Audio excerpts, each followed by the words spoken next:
Okay, today is August 15th, 2017. It is 6:32.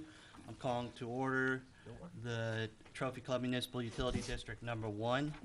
We do have a quorum, and we're missing Director Hayes, who is out celebrating a reunion. Celebrating who? A reunion, 62nd reunion. Is that what you said? Yeah. High school reunion, High school 62. reunion. That's good for him. Okay, we have citizens' comments. This is an opportunity for citizens to address the board on any matter, whether or not it is posted on the agenda. The board is not permitted to take action and/or discuss any presentation made to the board at this time concerning an item not listed on the agenda. The board will hear on specific agenda items prior to the board addressing those items. You may speak up to 3 minutes or the time determined by the president or presiding officer. Do we have anybody to speak? No. Chris, you want to say a couple words, sing a couple tunes, or? I'll get my chance. Okay. Okay, consent agenda. All matters listed as consent agenda are listed to be routine by the Board of Directors and will be enacted by one motion. There will not be a separate discussion on these items. If the discussion is desired, that item will be removed from the consent agenda and will be considered separately.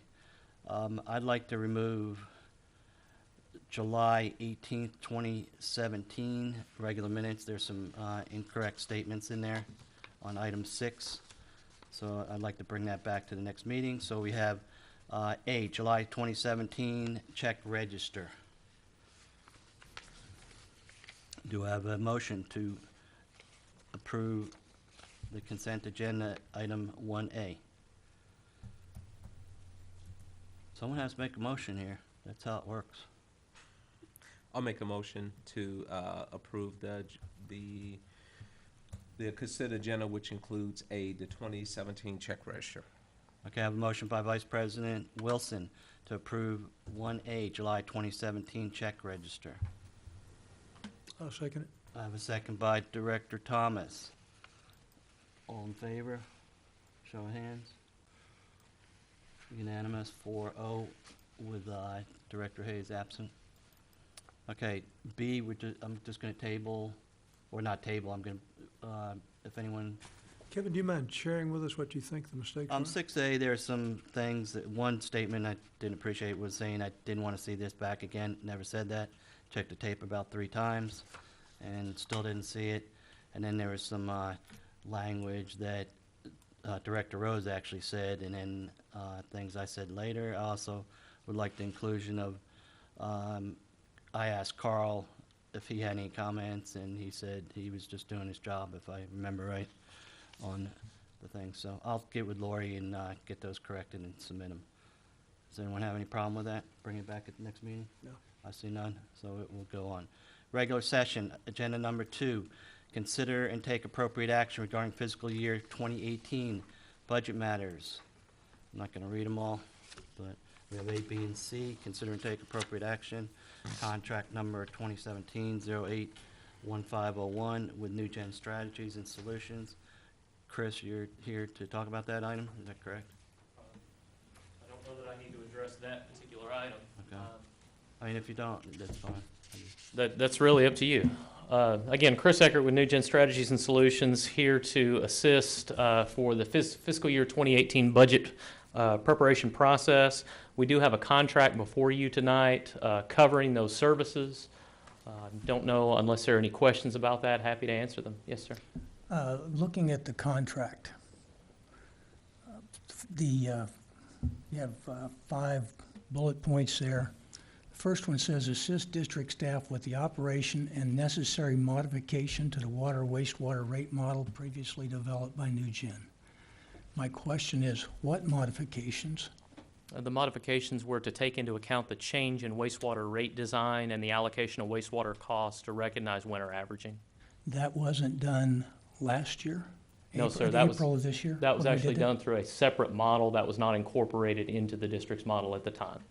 Okay. Yeah, from what I remember, right, you did that in-house based on, first it was winter averaging, and then it was winter averaging with tier rates, winter averaging at old base rate, winter averaging with news base rate.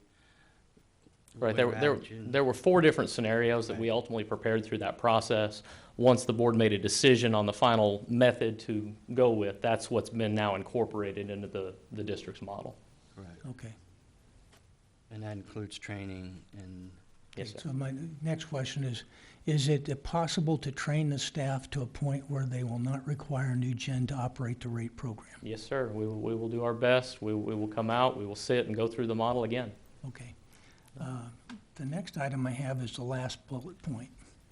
Says tracking and monitoring the district's competitive position in relation to similar municipalities in water and wastewater rate design through the preparation of regional comparisons. Yes, sir. I recall watching a New Gen representative as well as a prior district manager say it's impossible to do an apples-to-apples comparison Correct. between other entities. So, based on that, my question is, why would I do this? Why would I do this if it can't be accurate, an apples to apples? And why would I do this if I can't take a management action off of it? That's really up to you. It's not a necessary piece of information for purposes of management action. If it's something that the board doesn't desire to see, we don't have to put it together. Okay, let me ask you this. If we scratch that off, how does that impact the potential cost of the contract? Very minor, but I'm happy to reduce the cost. Let's say $1,000. We'll knock it down $1,000 if you'd like. Okay, I would like to do that. Okay. But I'm only speaking as one director. Oh, you're not speaking as okay, two? so can you just summarize on what you want taken out, please? Okay, I'd like to have the last bullet point removed and reduce the contract by $1,000. And then I guess I could make a motion to do that. If there's no, if you want to discuss it, or What page is it, Bill? I'm on page 21 of the packet.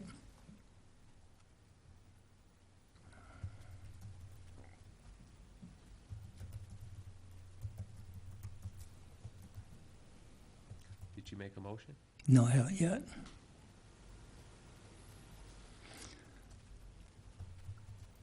What are the pros and cons of that?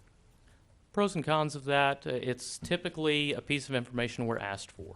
Boards and councils like to see that to make sure that as they take rate action, it's commensurate with at least the surrounding area. People do vote with their feet, so there is some competition there. I've never seen or met anybody that's moved because of a water wastewater bill, but I can't say that that's never happened before. The con of it, as Mr. Rose pointed out, it is not an apples-to-apples comparison. It is a general piece of information. It is not something that you can go in and say our rate should be X because everyone around us, their rates are Y. That is not a legitimate management action, in my opinion. So that would be really the pros and cons of it. If you want to see it as just an informational piece, then that's great. But really, you need to do what is best for the district, in my opinion, in taking necessary rate action to maintain your own financial stability. I've always been a believer more information is better than less. So if it's something that we can use as a useful tool, I mean, we're not going to use it 100%, but if we use it 1%, it's done its job. But I see the problem with the information is that it is, when you get it, it's on its face misleading.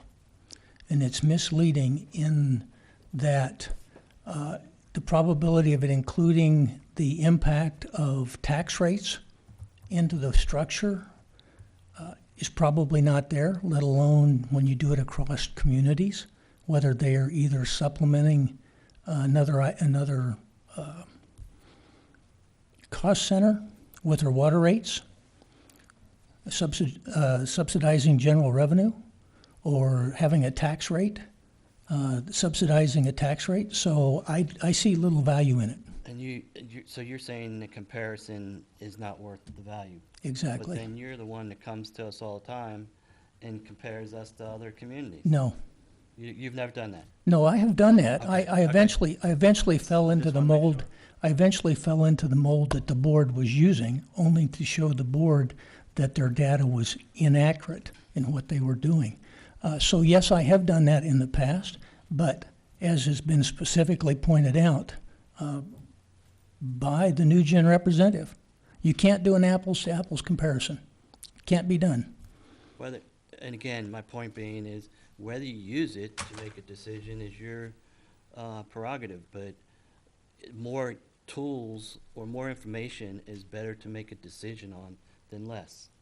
Misinformation leads to bad decisions. You can make a motion.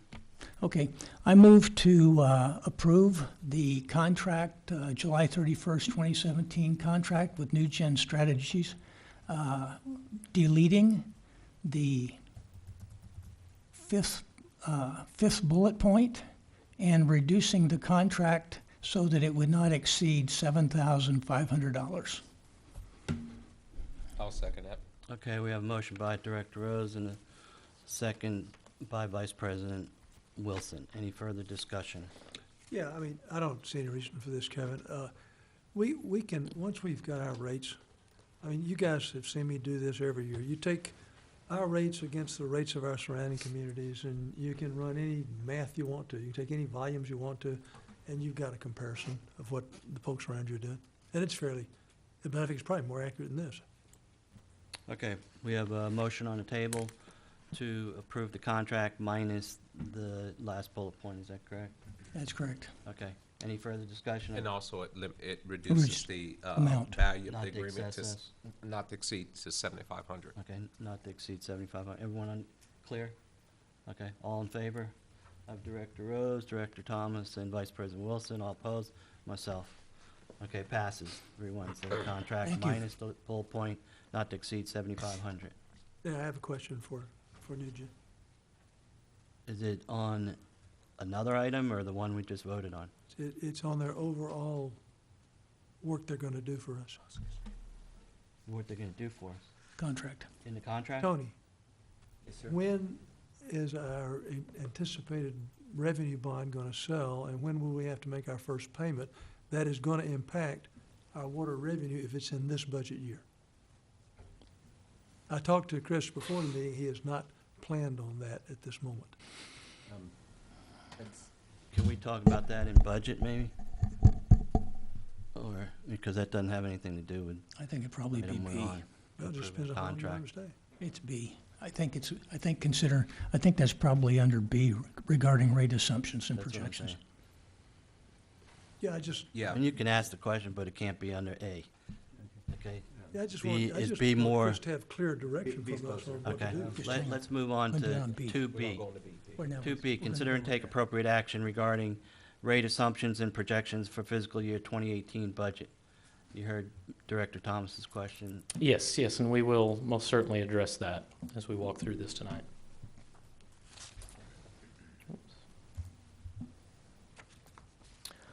All right, so what I'd like to do with you tonight is walk through basically the initial rate calculations for fiscal year 18 that we've performed at this point. I will point out that all calculations are draft and subject to change. We have been working on this all the way up through yesterday as budget numbers have moved around. So I am not here to offer any kind of a recommendation. I'm not saying that this is a particular action to take. I'm here presenting information and really here to hear from you as to what budget changes you may have and then ultimately how that will settle on a final rate for fiscal year 2018. So just want to be very clear on that.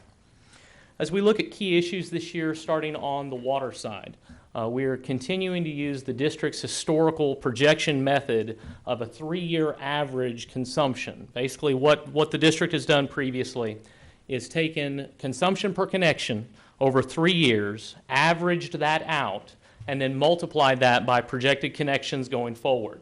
This is how projected water revenue has been determined going back into the past. So that is the method we're using. As you will recall, when we think about rates, Mr. Rose, do you have a question? Yes, sir. I do.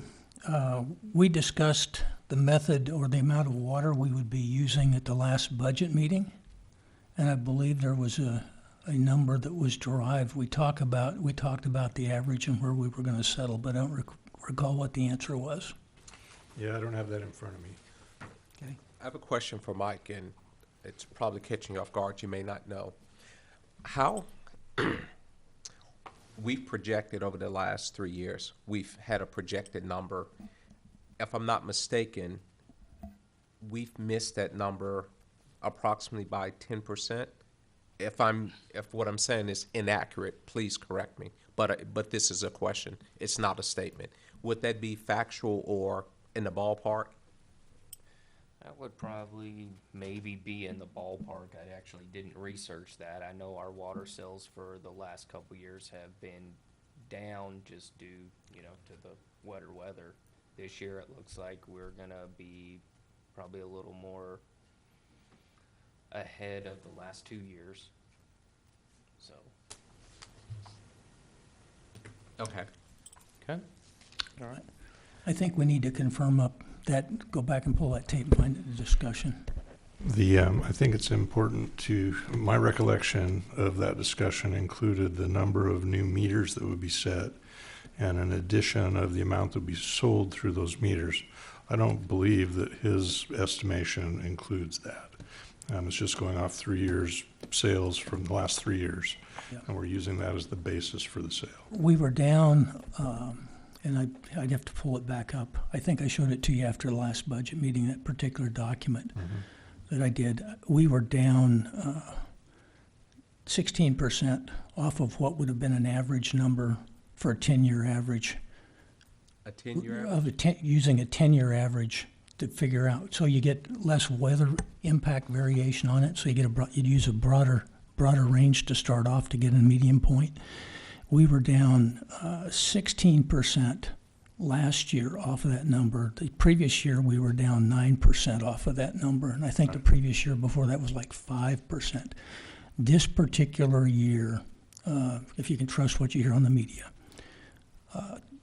May was the 4th wettest month in history. June was the 5th wettest month in history. And so far this summer, we're at the 6th wettest month. So we're in a very wet band. So the concern I have when we had that discussion was that we weren't too optimistic in our water sales. And I think Director Hayes rolled in right on top of that, but I don't have that number. The number you guys came up with was 936,000. Okay. We actually, if you look at the budget now, and we look at the projected water revenue, Renee and I recalculated everything up with more conservative numbers. We came up to 935,634. So we're right there Right at that in there. number. We're Okay. a little bit lower, but we're right there where you guys were. Exactly. Director Hayes came up with. Thank you. Yeah.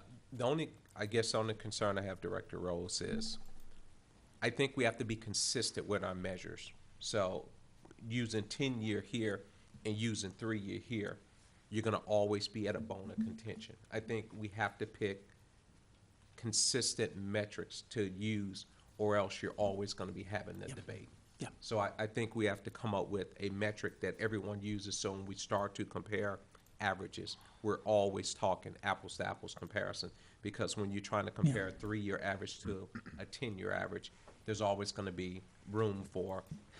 And where this played out in our prior discussion is it depends upon where your reserves are at. If you have reserve capability to cover a wet year, then you can do one thing with your rates.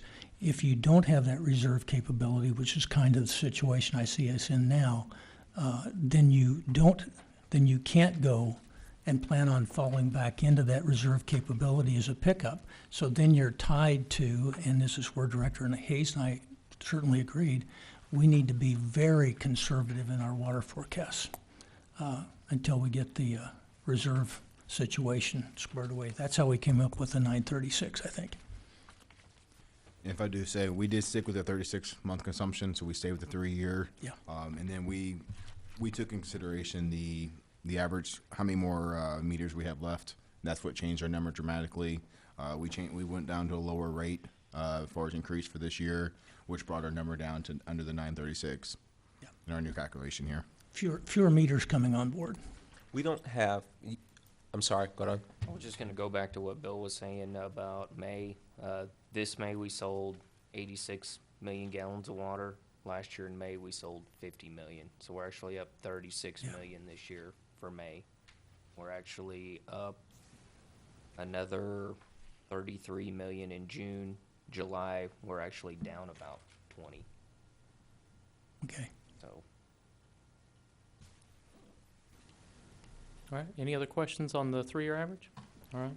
When we take that 3-year average and we apply that to the rates as they exist right now, when we compare that with your budget or your revenue need for next year, right now, our projections are that your revenue, your existing water rates are sufficient.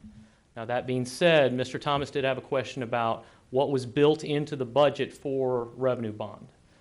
And Renee, can you speak to that? Yeah, there's nothing in the budget. I did reach, well, Mike and I talked today, personally with, Kevin is working on the TCEQ application, so we'll definitely have engineering for next year. But depends on how long this thing goes before we could even go out for bid or whatever. So we may not have a bond payment this next fiscal year, but we will definitely have some engineering. And that, there's nothing in the budget for that at this point. One comment. So as Renee points out, timing of issuance of the bonds is a function, obviously, of how quickly we can get the approval from TCEQ. Your engineer is working on the application, and it's my understanding they're going to seek expedited review, so you can approximately a 60-day period after the application is filed. I'm not sure if they have a proposed date for filing it yet. Once TCEQ approval is received, there's generally about a 30-day period for us to secure Attorney General approval. In terms of the principal and interest payment dates, they will fall within March 1 and September 1 of every year because they'll correspond to your existing debt service payments. Your financial advisor will have some flexibility when he prepares the offering documents to specify that initial date. It will be March 1 or September 1, but if there's some desire from a budgeting perspective to shift that out, assuming you have funds sufficient to do so, we can have some flexibility with respect to the initial principal or interest payment dates.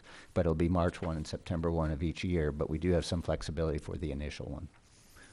As you look at the pacing, is it even possible to get a bond out between now and make a payment on March the 1st?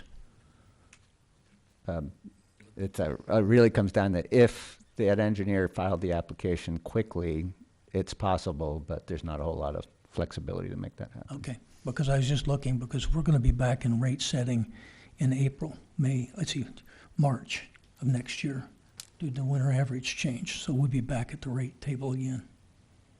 So if we can't do it, I don't know whether we put it in here or we put it in there, but obviously it'll have to go Do in. you have any projections on what increase without all the numbers? You don't know. Not right now, no, sir, not on the impact of the revenue bond. And remember, there's some covenants under your existing outstanding revenue bonds, which before you can issue additional bonds, you have to meet that coverage test 1.2 times. So we'll be making sure we'll do an analysis to make sure your rates or projected revenues are sufficient to meet that coverage test. And if not, a recommendation will be brought back to the board to change your rates on a pro forma basis so that you can meet the coverage test. Yeah. Mr. Thomas, does that answer your question? Yeah, I just did not want that Understand. to hit us and not be in your model. Understand. All right. So again, right now, as far as water, based on the budget as it exists right now, we're estimating water rates will be sufficient as they stand at the moment. On the wastewater side, what we've done is, for purposes of our denominator for setting rates, our units, we are using the most recently established winter average that the board went through I believe it was last April. So that's our denominator for this calculation. What we have seen is the budget has increased on the wastewater side. So right now, we're projecting that wastewater rates at this time would be insufficient. So we're going to talk about those numbers as we get into the presentation a little bit. As we see it, key wastewater, yes, sir? Before you press too far on that, we're looking at two parts on that wastewater, one the residential and two the commercial side, so, We're looking at increasing both, yes, sir. okay. Yes, sir. Because with the decrease in the water usage, I expect that the commercial side is going to be the one where the shortfalls occur. At this time, we've not reallocated because our denominator has stayed Yeah. the same. We will not reallocate until March of next year. Okay, Does that make sense? yes. As far as on the wastewater side, what we see as key issues obviously are the increase in electricity expense and again, capital outlay, which I believe is probably the next item to discuss here in the budget. I will say, though, as we look at the utility in total, water and wastewater combined, it's our opinion that were you to use your excess revenues on the water side to subsidize wastewater, then you could actually get away with not increasing your rates at this time. So we'll get to those numbers here in just a second as to what that looks like. I would caution you on multiple points on that, which we'll talk about on the next slide. But we have put together, just for review at this time, two different potential wastewater rate adjustments. One where we'd be looking to go halfway there, recovering half of our projected under recovery. And then scenario 2 is a break-even scenario that we've looked at. But as we get into some actual numbers, on the water side right now we are anticipating or projecting, based on the budget, based on those billing determinants, an over-recovery of about 12.8%. Now, back to the earlier comment by Mr. Rose about the projected revenue. I believe my number right now may be about $40,000 higher than your current budgeted figure. I believe I still have a little bit of growth in my number that you may have taken out of your budget. So that is an adjustment on my end there. But again, I do have concerns on the 3-year average, looking at that number. I don't want us to take rate action and think that we're going to have this excess revenue here. Yes, Mr. Wilson, do you have a question? Continue. Okay. I'm sure we'll get there. Okay. So again, right now, there are some areas that we could move on the water side. I still think water revenues, even after we get done adjusting the budget, get done adjusting the revenue, I still think our water rates are sufficient at this time. On the wastewater side is where we're really seeing the issue. And you can see we've got a revenue requirement of about $3.45 million against projected revenue of about 2.65, almost 2.66. But in total, as you can see in the total column, the utility is projected to break even. Again, you shift water revenue by $40,000 and that picture changes. So we do need to be sensitive to that as we look at that going forward. Questions about this slide? My one comment would be, even though this looks good for water revenue, the new line going in would be in the water column. Yes, So sir. that takes care of Yes, sir. that. I guess I wasn't here during the budget cycle, so I apologize. A lot of this probably makes sense to everybody except for me. I'm thoroughly confused as to why we would have such a overage on the water side and such a shortage on the wastewater side. I'm assuming that this builds in, and you may not have this answer, but the rest of the directors, Renee can probably, this still builds in the reserve amount. Yes. On the water side, I see about $800,000 in maintenance and repairs. Capital. Capital outlays. Okay. We've got I guess I'm just lost. I don't understand how we could have, why that would be the case. Am I missing something? Why we'd have such, what has changed this year versus last year to cause such a large overage? Because it doesn't appear that our expenses on the water side has decreased. It seemed like they're pretty consistent. They're fairly consistent. You've had a shift, I would say, in cost, some from water to wastewater. For example, legal fees have gone down on water, but they've increased on wastewater. Renee, do you have any other examples that you could offer at this time?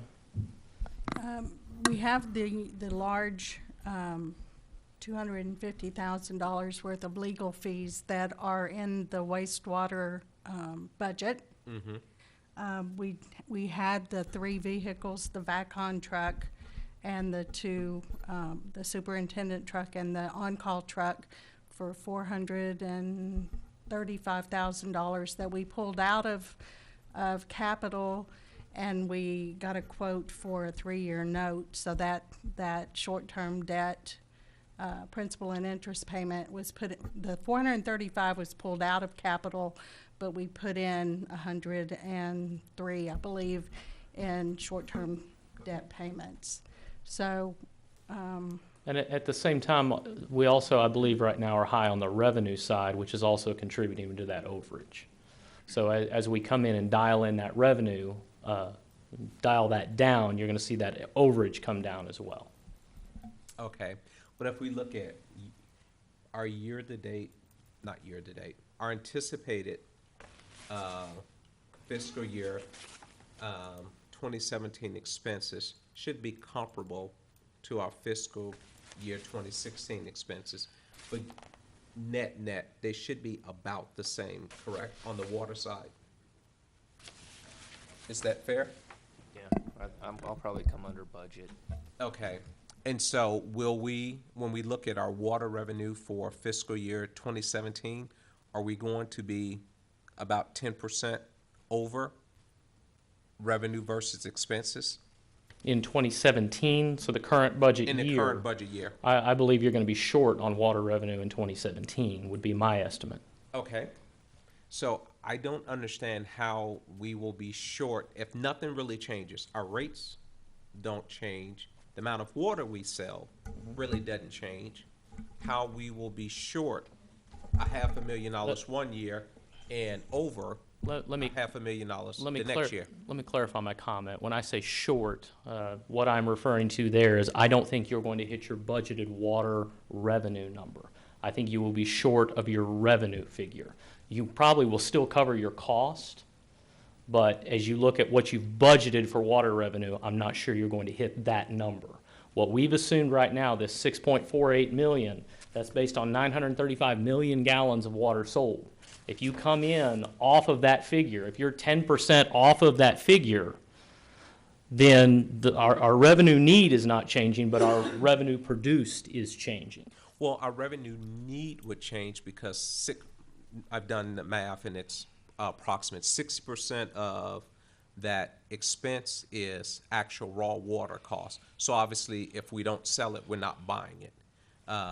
And so there's going to be some slack there, but it's not going to be the full amount. Correct. I'm still perplexed by that, of how there could be such a big swing there. Yeah. And what I can do is I can go and put together a line item comparison for you, last year's model versus this year's model, and show you those differences if that would help. Okay. Does it make sense to everyone else? I don't know what you're saying. He's just saying that our water revenue projections are a little bit high. Is that correct? I believe the water revenue projection right now personally is high, as I look at it, based on using a 3-year average. For this fiscal year. For this fiscal year, and honestly, this 6.485 You- that you see on the slide right now, I believe that is high. When you look at those projections, you take into account that there's hotels gonna be coming online, and, you know, we don't have many more houses to be added, but commercial projects, we have those coming online. I can't say we're looking at it on that granular a level. That would have an impact that maybe I'm not fully accounting for. Yeah, because, I mean, over the last 3 years, we've had, you know, pretty good growth. So if you're looking at like third year out compared to the recent year, you should see a big change because just the number of houses that have been added, the hotels have been added. So I'll make sure I read you correctly, Chris. What you're saying is if that revenue, projected revenue is high, that also equates to the fact that our projected water sales of the 9 point wherever it went is high. Yes, but I did, if I do 900 and some. recall, I believe The your. three-year average is high, is The, what you're the saying. three-year average is high, but also I believe your water purchases have not gone up substantially, or I'm sorry, I'm looking at the wrong line item here. Bear with me for just a moment. Yeah, your wholesale water is actually projected to fall. You're budgeted in 2017 at 2.9, almost 3 million. You're budgeting in 18 at 2.8. So you're budgeting a decrease in your wholesale water expense. Yeah, when I go back and look at GFD, projected Okay. water revenue, in 2014, it looks like we're at 875 million gallons. Correct? 2015, 848 million. Yes. We went up to 927 Yes. in 2016. And in 18, we're budgeting 935.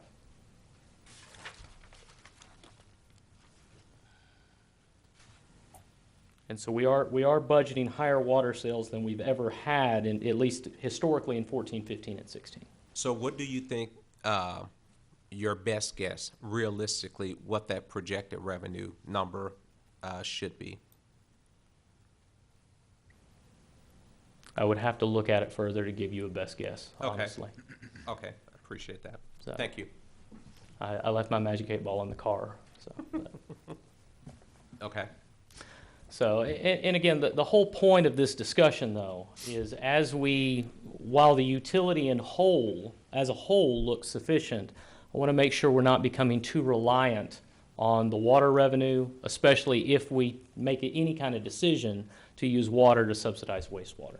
I just want to caution you on that point. So, couple other numbers I'd like to give you right quick as you look at wastewater. A 10-cent increase on wastewater on the volumetric side, a 10-cent increase on volumetric wastewater would get you $41,000. So for every 10 cents you go up on the volumetric side, that's $41,000. And that's assuming you go up 10 cents You go on up 10 all cents on bands. each Okay. block, residential and commercial. If you go up $1 on the base charge, $1 on the base charge, that gets you $54,000. So as you make changes to the budget, as we look at different items here, that can kind of help you dial in what you're looking at for a potential wastewater increase. I know New Gen's strategy has always been to try to cover as much as your fixed cost as possible Yes. via your base charge. Has our fixed costs changed dramatically last year versus this year, which should substantiate an increase in that base rate? I've not done that analysis to tell you the exact numbers, but because you're proposing to issue debt on the wastewater side as well as the capital, I would consider that a fixed cost. So yes, your fixed cost has increased on the wastewater side. Okay. A quick comment, just so you know, all of your revenue debt, even though it may have been issued to fund improvements to your water system, it's supported by a pledge of your combined waterworks and sewer system. Yes. It's a combined water and sewer pledge, not, so it's. Just solely your water. The debt you issued to fund your water improvements isn't supported only by your water system revenues. It's a combined system pledge. Was that by design or the way it has to be done in order to get the best rate? It's by design to get the lowest interest rates, and whenever the district first issued its revenue bonds, that was the pledge, and so it needs to be consistent with that to make sure the bonds are issued on a parity basis. Okay. All right.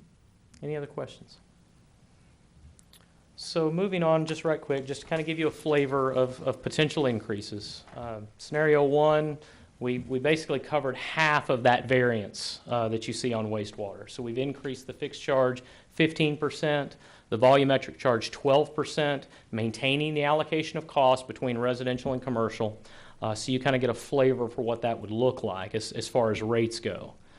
The next, excuse me, I'm going to advance just a little bit here, just to give you an idea on scenario one, what you'd be looking at for average residential customers there under scenario one. That'd be about for a 5,000 gallon winter average, that'd be $4.47 a month.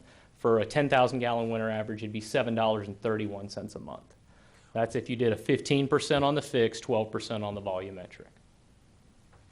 Scenario 2 is the other scenario you haven't covered, correct? Scenario 2, what we've done there is basically we've done 30% across the board. We tried to cover the full, the full variance that we've seen. We've put all of that into rates. We've raised rates sufficient to cover that variance.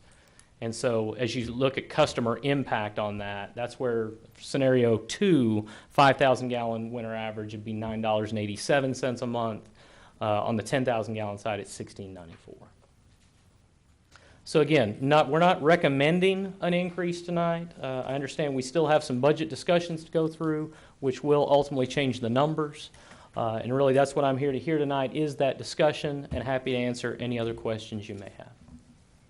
Did you look at, because I just, in and of itself, I'm not advocate of having water revenue subsidized sewer.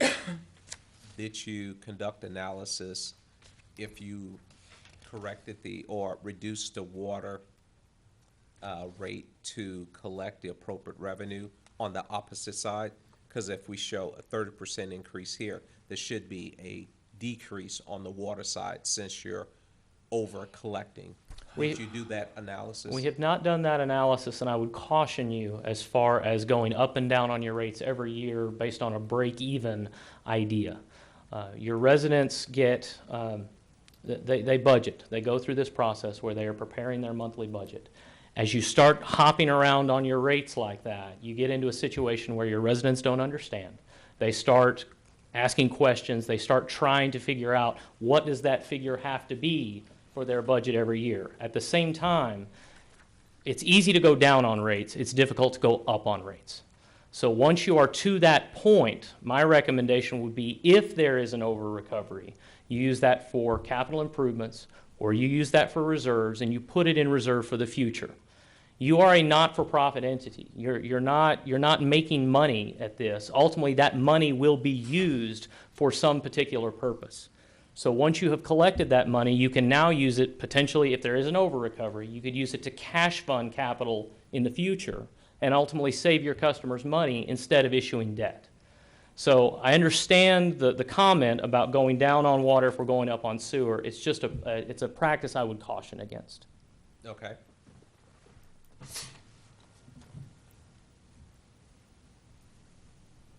No additional questions for me. Okay. Director Rose, you have any questions on B? No, I was just looking, the 30% increase that we talk about for wastewater, not sure that I've got a packet here. Which of these charts were you using for that? As far as the rate, Yeah, the 30%, 6 of 10. 6 of 10? that would be the wastewater So increase this- scenario 10. 2. Okay, so this one, this 30% increase captures or generates the revenue based on current customer usage, based on the winter average that we did, plus based on the commercial number that we used at that time also. Sir, that is correct. So at this point, we don't have a comparison. I haven't seen a comparison. I'm comfortable with what happened on the residential side, that it's probably very close to what was calculated. I don't have a feeling for the commercial side, because the commercial side, if they are not separated on, if they're watering or something, that's the number in my mind that varies, is the commercial side. I feel that I've captured the residential side and got it stable. So my question is how much of a variance are we seeing on the commercial side over what we had planned? We can certainly go and look at that. I've not looked at this at that time, Okay. or not looked at that at this time, but it's certainly something we can look at. Okay. I don't know if it's gone down or up. We were trying to be efficient and cost-effective in running numbers.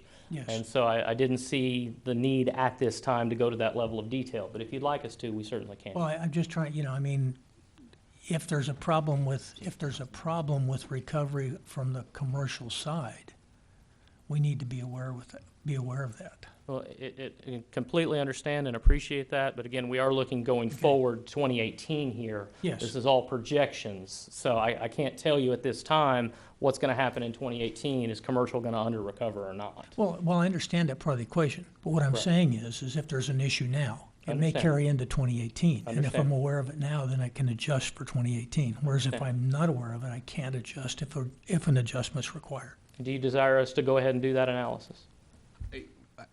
I don't know if I think largely we can figure that out. Okay. If we look at the commercial water, or the commercial sewage, if our number is off based on what we anticipate is gonna be, we know we under. We do it in-house. Yeah, we can figure it out on our own. I don't think we need to Yeah. pay Mr. to do Understand. that for us. Understand. Any other questions? Director Thomas? I'm good. I don't have any. Tony, you have anything? Carmen? I'd just like to say it's good to see you again. Thanks for coming. No, thank you. Thanks for having me. Mike? Carl? Okay. If it's important in the discussion, my experience having watched the mud was it does not mix water and wastewater between the two baskets. So a crossover would be something different, and I don't know that I'm in that basket yet. No, I'm not in favor of that either. We kept everything separate and need to stay that way. It's much more important in systems where you have water only and sewer only accounts, so that people are paying for the service that they're getting. It's just truth in billing is important. Yeah, and I'm honestly still really struggling with if our expenses year over year, forget, if our net expenses are approximately the same this year versus next year, why we would be, and the water usage that we're anticipating is within 8,000 gallons of each other.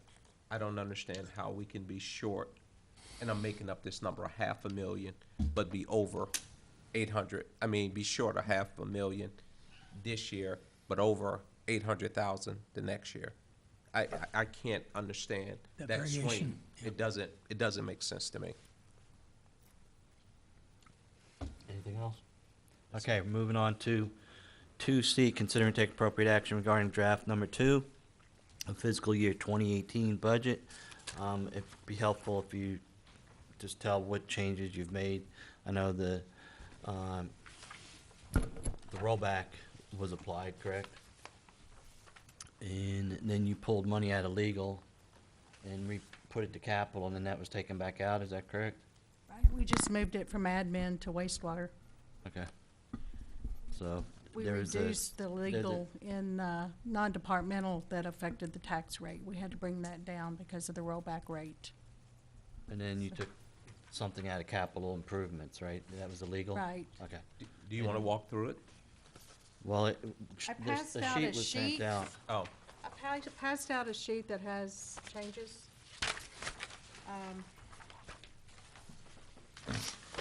And you emailed it too. I saw an email with things highlighted. I think, Carmen, you emailed Oh, it. This- I think so.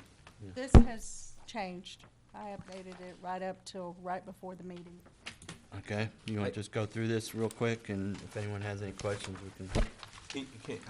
this term rollback rate, I'm not familiar with it. What does that mean? Okay, so basically your tax rate cannot go up more than 8%, or you're subject to a rollback election. Tony, correct me if I'm wrong.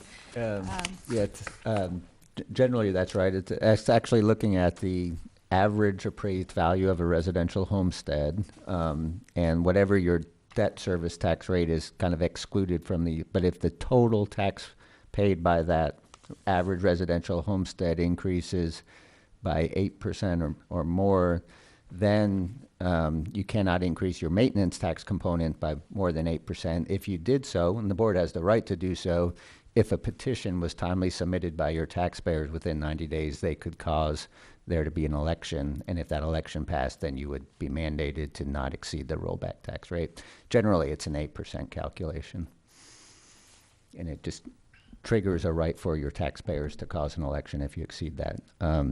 as you're probably familiar with, and during the special legislative session right now, those laws will be revised.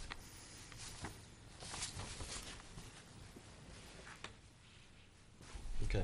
You want to go down that list real quick, Renee, and Okay, a lot of these are things that we reduced in the budget meeting. Some of the things, by changing the rollback, it also affected property taxes, the PID surcharge, all that reduced because of reducing the legal in the non-departmental for tax rates. The water revenue we reduced based on what we talked about at the budget meeting. We removed some of the growth percentages. We reduced it. We made an adjustment to the number of connections as of October 1st of 2017. I did speak with Ron Powell with the town. He said that there are 80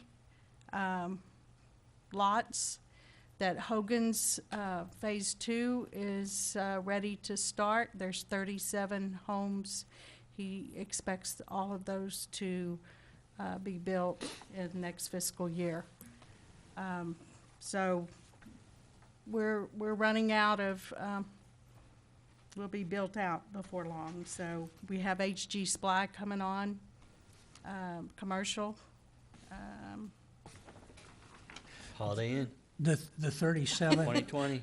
I'll believe it when I was see about to it. say, the 37 number is part of the 80 number, correct? Yes, 37 of the 80 is the Hogan's Phase 2. Did he mention how many lots total we have unbuilt in Trophy Club? 80. He said 80. In all of Trophy Approximately Club? 80, all of Trophy Club. Okay, He said the PID has 2 lots left, okay. and that typically when you get down to that, they I kind know of, there was some lots on Middlebrook, and they built the house on one of them, I believe. Is that right? Or there's still one lot open there? I think so. I think it's built out now. Okay. Renee, was the adjusted water revenue number included in Chris's model? that actually GFD was adjusted. I'm higher compared with your water Okay. revenue number right now. Okay, because here's a 6.8, this I 6, believe it's like 6.8. 25,000. 9 or something? okay. here's a 6.8. And this is I believe mine was 6.48 and yours is 6.46 right now, so 20,000 higher. So that 12% over number is going to come down. Yeah, not substantially, but it will come down. So instead of being 12.8, it'd be 12.6. I have a question, Renee, and maybe you haven't gotten there. I see the 200,000 for reserve on the water side. Yes. I don't see it for the wastewater side. Did I overlook it? It's not on this page because It wasn't it changed. was in the. It was not It was in the This is previous one. just things, yeah. These are just Okay. changes. And I Okay. had inadvertently left off the 200,000 in the water side, so Okay. that's why it's on the sheet. The service charges and penalties and oversized meters, all that is impacted off of the, one of those GFC or D water computations. So all of that changed when the revenue changed, all of that changed somewhat. The water, the bond reserve, I had calculated, I had mentioned this at the budget workshop, that when the SWIFT bond reserve when we got that, the amount of the covenants that we were paying changed. And I coded it to the whole amount to water, so I had to make an adjustment and correct that. So part of that is why that went up. I had to change the computation for next year between water and wastewater.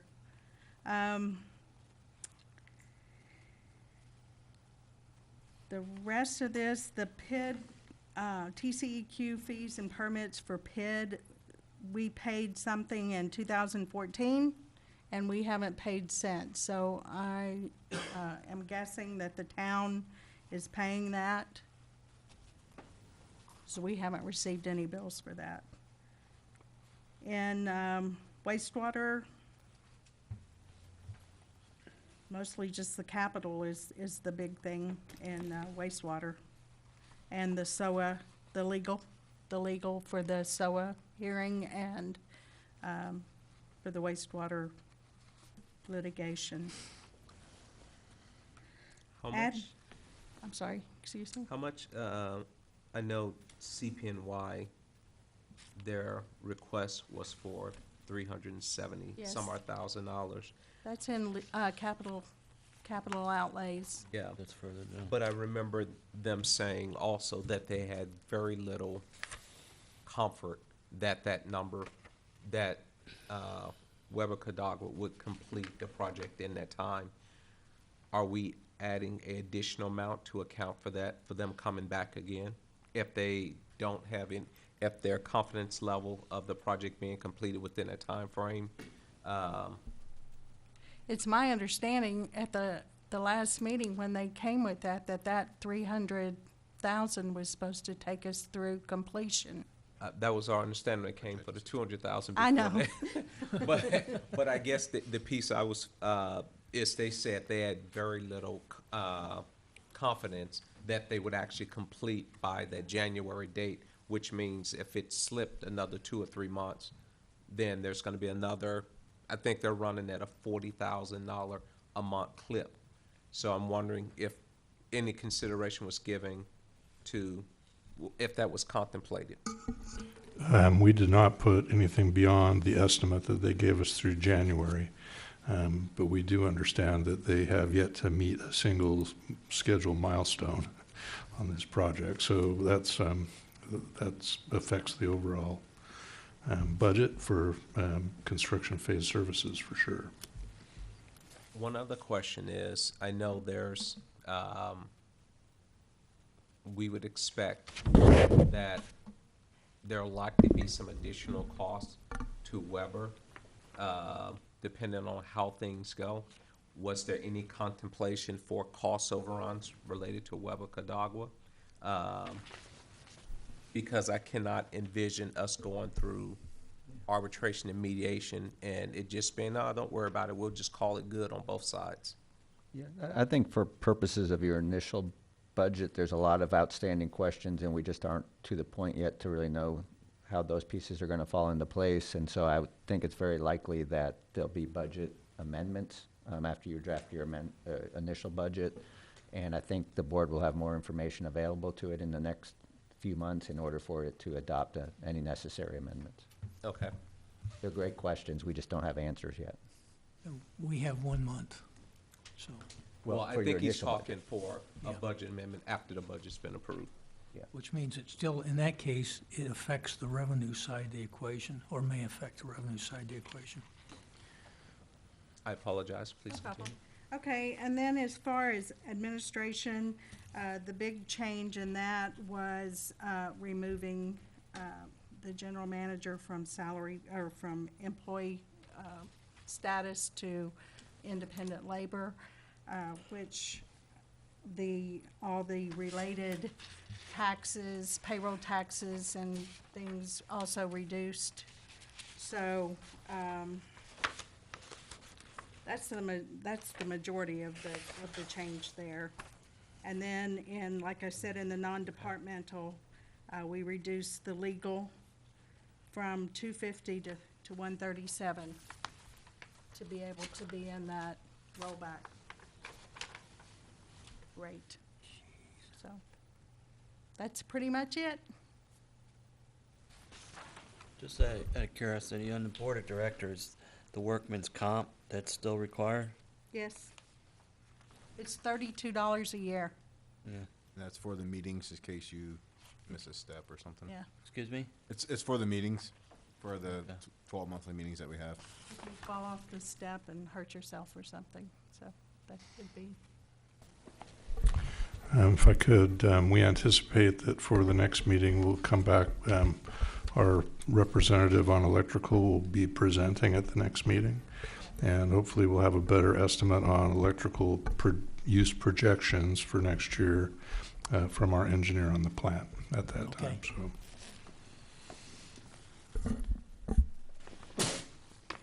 God bless you. Thank you.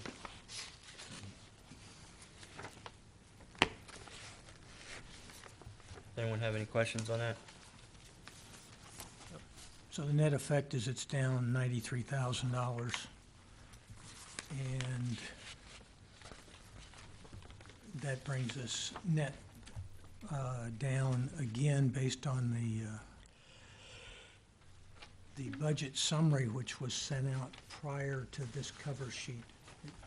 All of these, some of these items are in here, or none of these items are in here? How's They that? are in there. They're in here. In the most recent copy. What's Okay. what's the date on the one that you sent me this morning, the Excel? Is that the correct one? 8:50, that's through yesterday afternoon. I got an 814. Dated eight. 814 is the Yesterday. newest one. Okay. Okay, I thought mine was dated, 7/31 still. Well, 731 is what's in Excel. We were just copying as we move along. 731 was our budget workshop, and it says it 731 adjusted budget on there. So in Excel, it was saved as 731 as adjusted budget workshop. But if you look in the very bottom, it should be stamped at 814, which is when we actually updated it, the last update for the adjusted budget. And I have the Excel, so, I mean, I'm looking at the title of it. It says 7/31 adjusted workshop. That's the one with That's the changes. Correct. That's how it's saved in our database, Okay. our system here. But it is the 814 that we finalized the adjusted budget Okay. workshop. So what's the brass tacks of it? What are we looking at as far as decrease or?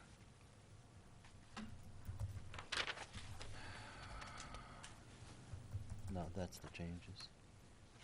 Effective. Decrease from the last budget. What's the tax rate? Oh. The projected, Yeah, 12022 and how, total. and where'd that change from the budget workshop? The, last year, the O&M went up, the O&M went up, the INS went down, and fire went down. So we dropped .007 in total. Okay, the budget workshop, what was the number on that one? The number At the- was 12525, and we're at 12022. Okay, So there's a small drop in it. okay. I have a question on the O&M general fund. On the what? O&M general fund tax, why, it's like, why is the O&M, why is that general fund tax going up rather than having increases included in rates?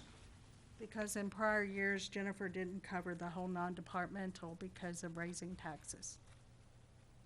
Okay, so what's going on is there's a general ratcheting up of that one Yes, to cover non-departmental. right, Wait, say that one more time, I okay. couldn't hear. Can you pull your mic down a In little bit? prior years, Right, the general manager did not cover the full amount of the non-departmental, and non-departmental is supposed to be covered by O&M taxes. okay, So this year, it was reduced to get it under the rollback rate. However, it is covering the full amount as adjusted. Okay, so I have a question. The statement, non-departmental is supposed to cover, That's the O&M. the O&M tax is supposed to cover non-departmental. Is that a policy decision? I mean, that's, to me, I was looking at non-departmental being covered. When you say non-departmental, that is outside of general,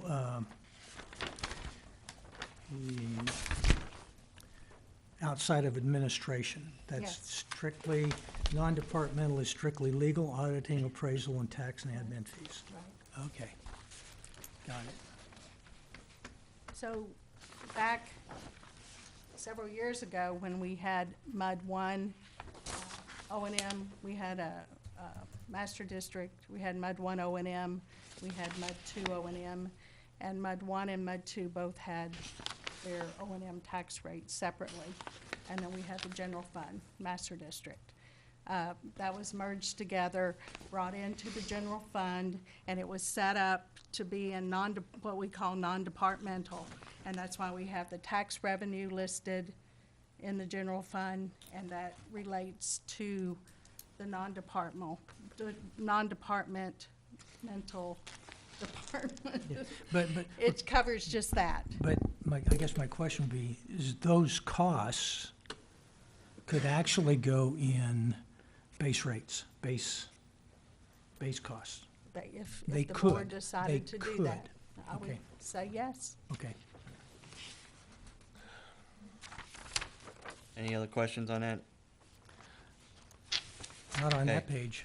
Okay, we're done with agenda item number 2, correct? Oh, just a second, I gotta, I was giving you a 10-second waiver. okay, well, And that, then- the whole item says budget, so I had gone through and, got some budget items, but Carmen has already addressed the electricity one.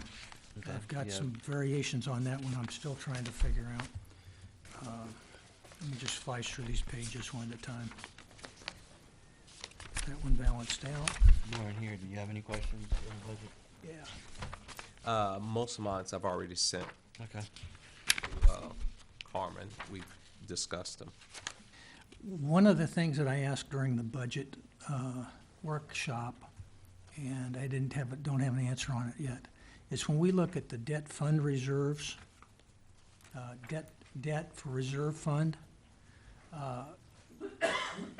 we have to carry, in a reserve fund, we have to carry that one year's payment, and we have 5 years to generate it, right? Right.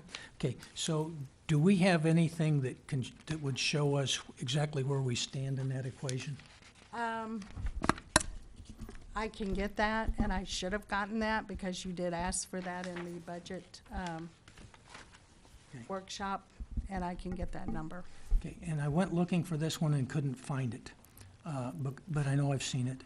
The breakout for fire, the tax for the fire was broken out between INS and O&M. Yes. Do you remember what that O&M number was? I don't seem to be able to find it, and I don't, Okay, it's on this first page right here. oh, it is? Okay, well, there's a fire, but is it .06870 is the fire? rate total? Total. Okay, but how much of that is, see, I didn't know whether that was included, because some of that is INS because of the building. If I remember right, a large portion was. The fire bond is in the debt service line. It's not in the fire line. Okay, so this .0687 is strictly O&M. Yes. Okay, thank you. So that plus the O&M rate of .00788, those two together are added, and that is our full O&M rate. Okay, and the INS for the fire department is included in that .043. Yes. Got it, thank you. Anything else? Stand by. We're talking about the lift station number 1 relocation study was originally $7,100 on the budget that we worked at the other day. It's up to 10.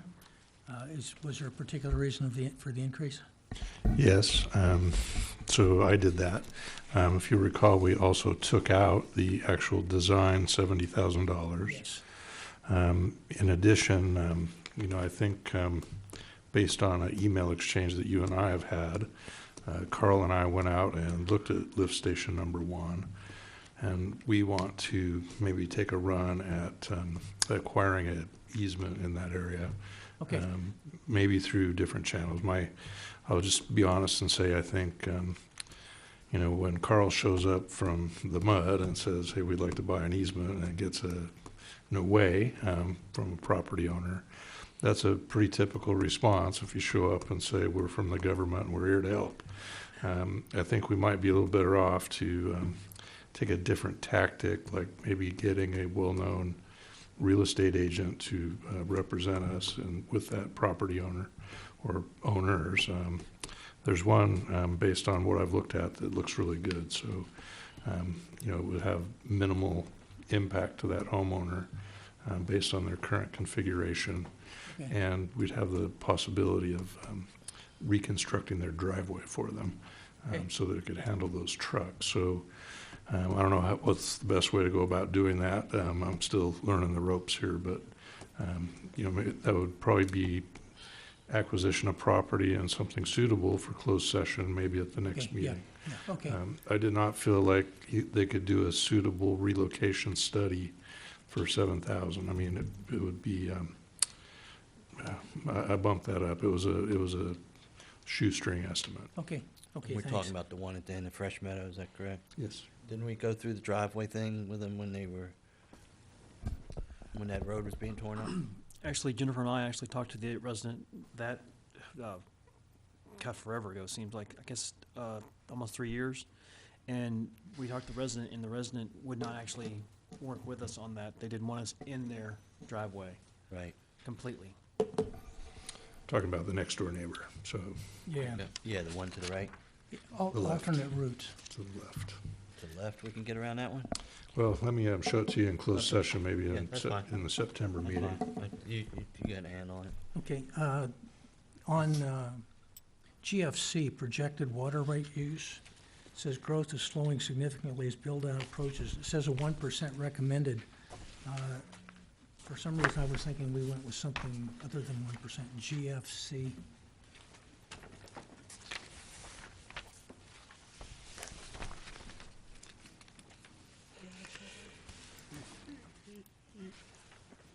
It's highlighted in blue, there you go.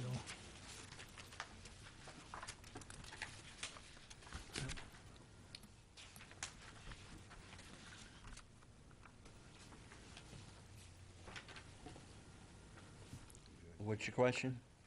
It talks about 1% recommended in growth, but I think we left it, we didn't do a growth, so I just thought it was interesting that that was still in there.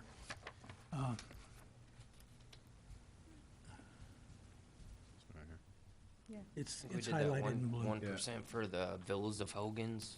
We figured those were gonna come on next year. And then we did have the HE Supply that's coming in, and maybe hopefully the Hogan's Glen. Okay, so that would be, that you're gaining on 1% of 47. 1% puts us a little bit over half of what's remaining out there. Okay, And we talked to Ron, I believe he was saying, how much was? 80, it was 80, but he was projecting a little over 50% of the 80 we're gonna be used up and built out, for next year, next fiscal year. So we have right at 47 and 1%. okay. And then on GF-E, New Gen's still working on this one. Do I understand that we're going to leave the ratio the same between commercial and residential? Okay, but the commercial volumetric use, the residential would not change. The commercial may change, and so that would affect the percentages and the flow across in the budgeting part of the equation. So I had anticipated that that would be something that would be included, if nothing else, on the possibly GFE page, if you understand what I'm talking about. We can certainly go in and look at that and study that. Again, it's really up to the board.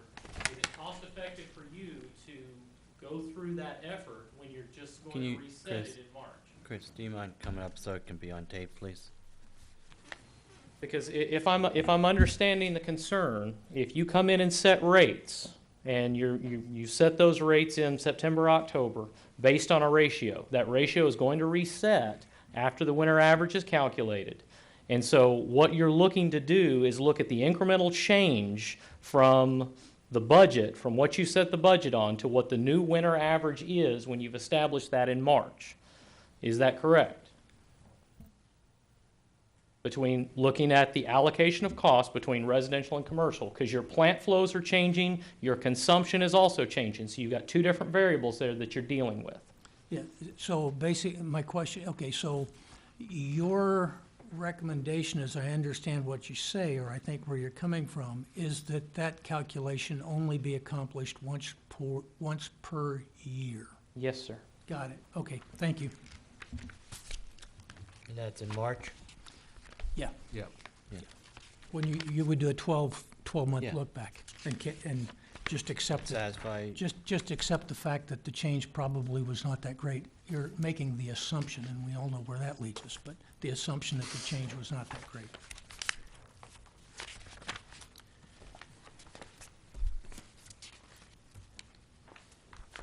I quit. you sure? Thank you. Well, there's another one, but you don't want to do that. There's, Okay. So we're on to agenda number 3, correct? 3, consider and take appropriate action regarding tax rates for 2017 tax year. We have A, approved proposed tax rate for 2017 tax year. And B, scheduled date and authorized publication, notice for hearing regarding adoption of final tax rates for 2017.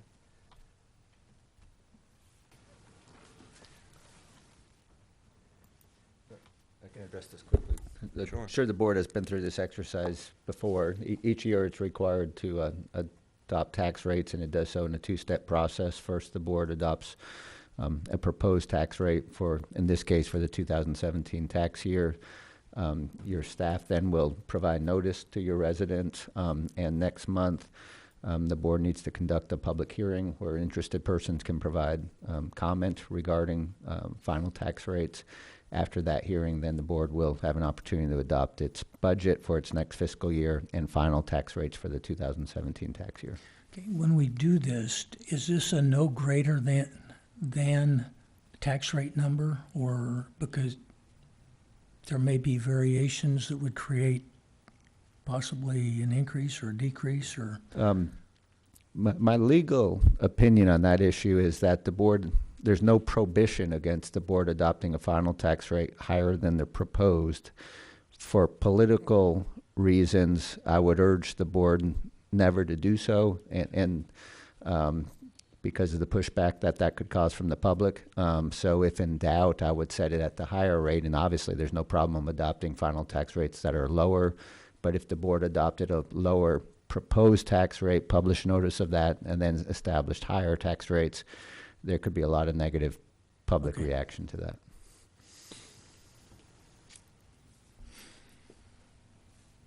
Okay. Does anyone have any other questions of council? I'll entertain a motion. I make a motion, we approve the proposed tax rate for the 27 tax year as stated, which is .120263. No, Is that it? That's Well- not it? that's the highest rate that we could have. I have it as 12022. I was doing it to his Slightly. point, it's better to go with a Okay. higher rate, and then we can always go down and not Okay. ruffle any feathers. Okay. You agree with that, Tony? Yes, I mean, I guess the question would be, you don't want to unnecessarily set it higher than you would too. Yeah, Correct. Right. So I guess the, I mean, I guess I would ask staff or the board, in their mind, is there any likelihood that the final rates would be higher than the one Renee identified? If we're certain it won't be, then I would go ahead with that rate. If there's a possibility it may go up, then I would certainly follow Director Wilson's suggestion. Staff? I think they're collaborating. We can't go any higher, the rollback. So that tax rate is based on the non-departmental. I don't see that that's going to change. The debt is what it is, and I don't see us raising any of the expenses that's in that non-departmental. So I think it's, to me, I think it's okay or safe to put in the .12022. However, if you want to, it is just a proposed rate, so if you want to make it higher up to the rollback, then that's fine. Okay. We can always, actually adopt the lower rate. Okay, I'll amend my motion to, I don't think you got a It second. wasn't a second, so. You just make a new motion. well, I make a new motion to To approve the proposed tax rate for the 27 tax year, .012022. Say that rate one more time, just for the record. .12022. Okay, got it. Everybody, Fiscal year. everybody understand it? Any further discussion? Okay, show of hands, all in favor? Don't you need a second? Oh, yeah, I'll second it. I thought someone else seconded. Okay, a motion by, Vice President Wilson, a second by myself. .12022, is that it? Correct. .12022. Okay, is that Renee, Stephen? What? I'm sorry. Is that okay, or you, Is that- Yes. okay. Everyone understand the motion? And I did second it that time, right? Okay. Okay, all in favor, show of hands? Okay. Got Director Rose, Director Thomas, or Secretary Treasurer Rose, excuse me. Director Thomas, Vice President Wilson, and myself, 4. All opposed, I see none. We'll move on. Hate this. Okay, we're on 3B. Scheduled date and authorized publication of notice for hearing regarding adoption of final tax rates for 2017 tax year. This publication will be based on the projected. It's not set in stone when you publish ahead of time. But I will be getting that ready to go out to Star Telegram probably this week.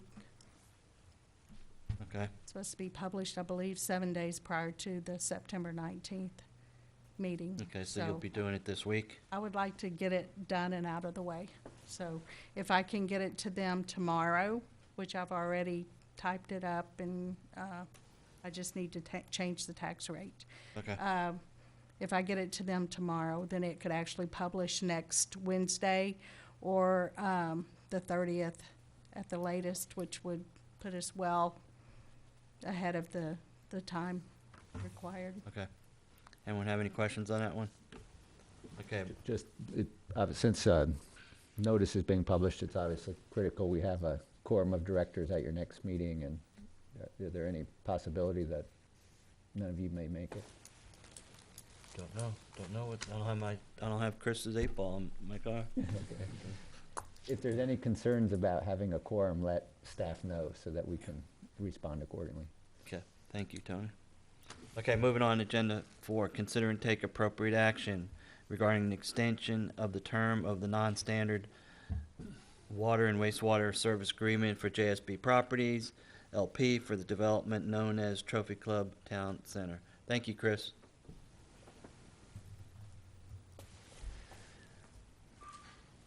Mike, do you want to address? Yeah. Okay, so we have a non-standard service agreement with GSB Properties. This is, the location of PD 30. Our non-standard service agreement was originally set for 18 months. That is about ready to expire. So I've been in touch with them, and we feel it's in both of our best interests to extend this for 12 months per the contract. Is this the agreement where they agree to pay for part of the line going through that property? Correct. It's all the original contract. We're just extending the original contract for 12 months. additional 12 months? Additional 12 months. I'd like to move that we extend the contract 12 months. Okay, I have a I'll second that. a motion by Director Thomas to extend the non-standard service agreement for water and wastewater for 12 months, and a second by Vice President Wilson. Any discussion? I have a question for legal. On page 52 of the packet,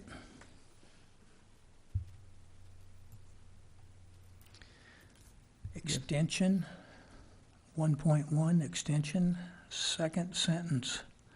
Accordingly, the parties agree that if construction of Phase 1 has not commenced within 30 months of the effective date of the agreement shall terminate. My question is, which agreement, the original or this agreement of the extension?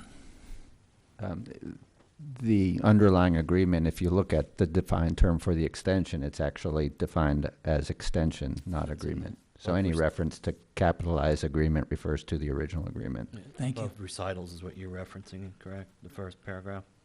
Is that correct, Tony? I think Director Rose was referring to paragraph 1.1. But what you're 1.1. saying The is that, definition of extension is in the opening paragraph. yeah, that's what I was getting at. Yeah. Okay. Okay. No further questions, thank you. But it, yeah, just to say on it, on the title of it though, it says the extension of non-standard, this extension. So it's called out there and then goes back to define extension, correct? It defines both the extension and the underlying agreement. Okay, thank you. Okay, so we have a motion, we have a second. Any further discussion? I see none, all in favor, show of hands. Secretary Treasurer Rose, Director Thomas, Vice President Wilson, myself, 4. No opposed. Moving on, 4-0, passes. Okay, we're on 5. Consider and take appropriate action regarding approval of order number 2017-0815, A as in Apple, adopting Trophy Club Municipal Utility District Number 1, organization, policy, procedures, and code of ethics. Rose and Thomas. Kevin, I'd like to start off by just saying, having spent 5 hours with Bill up here finalizing this and seeing the amount of work that he's done over, gosh, I don't know, almost a year, Bill. I want to compliment him heavily for the effort that he did. We took this thing apart literally sentence by sentence. We wordsmithed it. We changed verbs to the whole thing. So unless someone has got things that they've seen it that they dislike, I'd like to move that we accept this document. I'll second it. Okay, we have a motion by Director Thomas, second by Secretary Treasurer Rose. Discussion? I have a few questions, comments, or possible changes, very minor. On the definitions page, on employee, we have, it says shall mean any person employed by the district, which would not include our GM.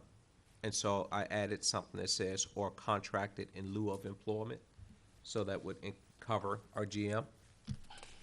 Okay.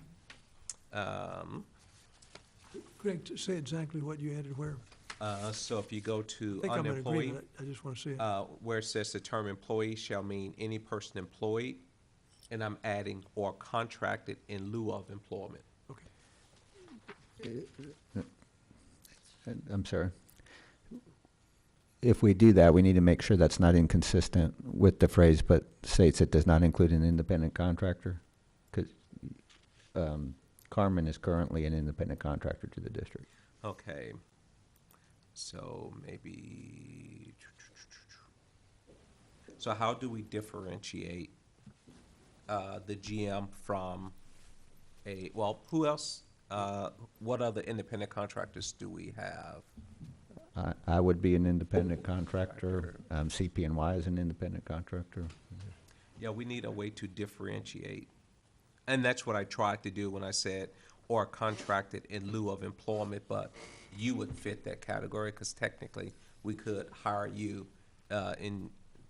so how would what would be the appropriate way to differentiate, to be inclusive of our GM, but exclude people that's not being contemplated by this agreement?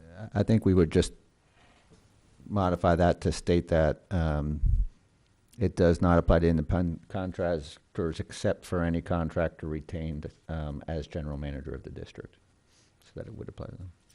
Okay, If that's your intention. that's my intention, is to make sure we include the GM as under the umbrella employee. But hang on a second. Do you He's not include an or don't employee, Greg. include? That's But- the reason we didn't do it. He's not an employee. Okay, so then the question would be, was it your intention for this document not to apply to him? It does apply to him. There is one exception down in, I don't remember which one of the letters is, we can do a research and find it, where it says it's specifically not applicable to a contract general manager unless prior approvals obtained from the board, and I think that has to do with the termination of employees. Yeah, that sentence, what we did add that sentence. Okay, so I heard you. I didn't understand anything you said. So say that again, please. Okay, we did, I don't know if Jim could find it. Under the termination of employees, hiring and Okay. termination of employees, there's a difference between this document and the GM's contract Okay, as a consultant. In the contract, in his contract, he is prohibited from terminating employees. And so what we did is in here, we put in an additional phrase that says, gives an exception, because under the general terminology in here, the GM would be allowed to terminate employees. So we have an exception carved out that the GM is allowed to do that based on prior approval by the board. I guess my concern is the way this is written, this doesn't apply to the GM. So it doesn't matter what this document says, because he's not included in it. Well- It's not applicable to him. It's applicable to him because of his contract, in his contract. I 'Cause guess he's- I would seek legal opinion here, because this document specifically, well, as I read this document, it says employees, and it says it does not include independent contractors, which means it's not applicable to them. So I guess I would need to see something that says that this is applicable to them. Okay. If I might, yeah, I spoke with the directors who spent the whole morning here working on this document and gave them a few comments. I actually pointed, I think, to that conflict in the language, having reviewed this document. It was my understanding that we were going to wait until the board had at least accepted it in whatever form it was before legal was going to review it, as opposed to reviewing it before it came to the board, just to save on maybe having him review it twice. Which, I think it's probably important, given that some of this is intended to comply with state law, that legal does review this and make sure that it's consistent. So, some of these conflicts could probably be worked out in that step. And I'm glad you brought that up, because I have a problem as a board member approving something that we don't give to our legal counsel to look at first. That doesn't make any sense. He's gonna look at it if he comes after we so-called approve it, and then he's gonna look at it, then if he makes changes, we gotta come back again and approve his changes. So why wouldn't he review it initially, make any changes he has, and then we approve it one time as a final copy? We don't have to do any amendments or anything like that. So I'm a little confused on that part. Well, Kevin, I'm sorry, my motion was absolutely completely not clear. Bill and I always talked about, let's bring it forward, and if you guys don't have any other tweaking, then tonight, what we would do is approve it to go to Tony for his final review. Yeah, that And was. I'm sorry, I didn't make the motion correctly, I should have said it that way. Okay, well, Okay. can you amend Sure, I'd be your glad to. motion? And then, I think Secretary Treasurer Rose was the second. So can you amend it and then, If you'd like to restate it. I would like to make a motion that this document now be sent to our attorney for final approval. okay, you understand, Dirk, Secretary Treasurer Rose? Let me, forgive me. It needs, my motion is that this document needs to go to our attorney for his review and come and report back to the board for our final approval. I'll second that. Okay. Okay. On 3.7, Let me get there. it's purely grammatical. In the role as Secretary Treasurer, responsible for reviewing all records and books of the district to ensure that they are properly kept. He's supposed to bring snacks too, isn't he? That'd be nice, because the snacks have disappeared. I'm sorry? So that was completely grammatical. Greg, I'm sorry, I'm on the sentence. What were you saying? And 3.7. Yeah, in the role of So secretary. it would say, in the role as secretary, the Secretary Treasurer is responsible for reviewing all records and books of the district to ensure that they are properly kept and may attest to the president's signature on documents. That's just wordsmith. That's wordsmith. Like I Actually- said, that's, Yeah. Actually, that is directly out of the water code. okay, well, that's fine, keep it. They use the term seeing. Yeah, I don't care enough about that wordsmithing to arm wrestle you Okay. over it. Okay,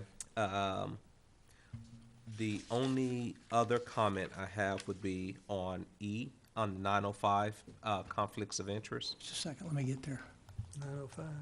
I was already there. Okay. So it says, the board shall take a separate vote on a budget item specifically dedicated to a contract with the business entity in which a director has a substantial interest. In the event of a separate vote, the director may not participate in the separate vote. And I have a comment that says, or in the discussion related to the matter. So not only do I think the director ought not to be allowed to vote, I do not think they ought to be allowed to participate in the discussion.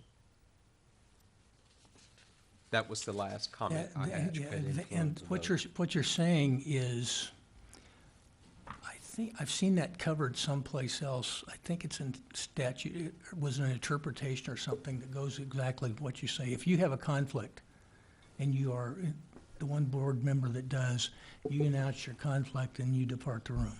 It's what I've seen. I guess my thing, It's not in here, I'm but- not necessarily saying you have to depart the room, but you don't add any commentary, you simply be quiet Yeah. until that matter is resolved, and then, Well, the interpretation that I was seeing, or the understanding on that particular item, was that even though you don't speak, your body language can carry voice, and so therefore, the experience I had from town council was, you departed, you left. So, I mean, that's. I'll but- leave that with the board, but I think Okay. at a minimum, you should remain silent. Yeah. So those were all the comments I had. And listen, forgive me for kind of chucking, this one particular paragraph, we probably went over this a long time. Well, I appreciate your efforts. Okay. Anybody have any other questions on this document? I see none. Everyone understand what the motion is? Goes to legal, comes back for a final. Correct. Yeah, I guess one question, I can bring my recommended changes back to the full board, or I can discuss them with the committee if you'd like, so we have a kind of a substantially final document that we bring back I to think you. full board is the Full correct board. answer. Okay. I mean, we've beat this thing to death. If you've got some things, I mean, let's just fix it and be done with it. And the other side, the other side of the equation, as long as we don't talk to each other. Right. I mean, you can talk to us and we No, it would individually can talk definitely be back to you. less than a quorum, it would just be the two of you. Yeah, but no, I think probably back to the entire, I Entire thought there board. may be some questions that I have, and you guys can Oh. shed some light on what your thoughts were. okay. Well, I- Certainly, all the changes would come back to the full board, and there wouldn't be Okay. any I deliberation. don't think you should hesitate asking Bill and I. That's my Yeah. question. Yeah. Yeah, okay. No problem there. Everybody understand? Yeah, because Tony, I'll tell you, I come back to this one. I mean, I could not make heads or tails of this thing, and I went over and over and over. Finally, Bill explained to me exactly how it worked, and I actually saw it. I said, you know what, I finally understand now how this thing is designed to work.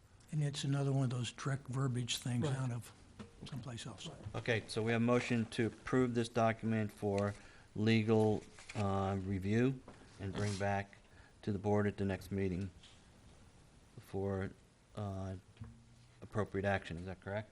Correct. Okay. All in favor, show of hands. All opposed, none. I have Secretary Treasurer Rose, Director Thomas, Vice President Wilson, and myself, 4, none opposed. Okay. Moving on to agenda number 6. Consider and take appropriate action regarding removal of AT&T cell site lease located at 2114 TW King Road. Staff? It's renewal, not removal. Oh, excuse me, renewal.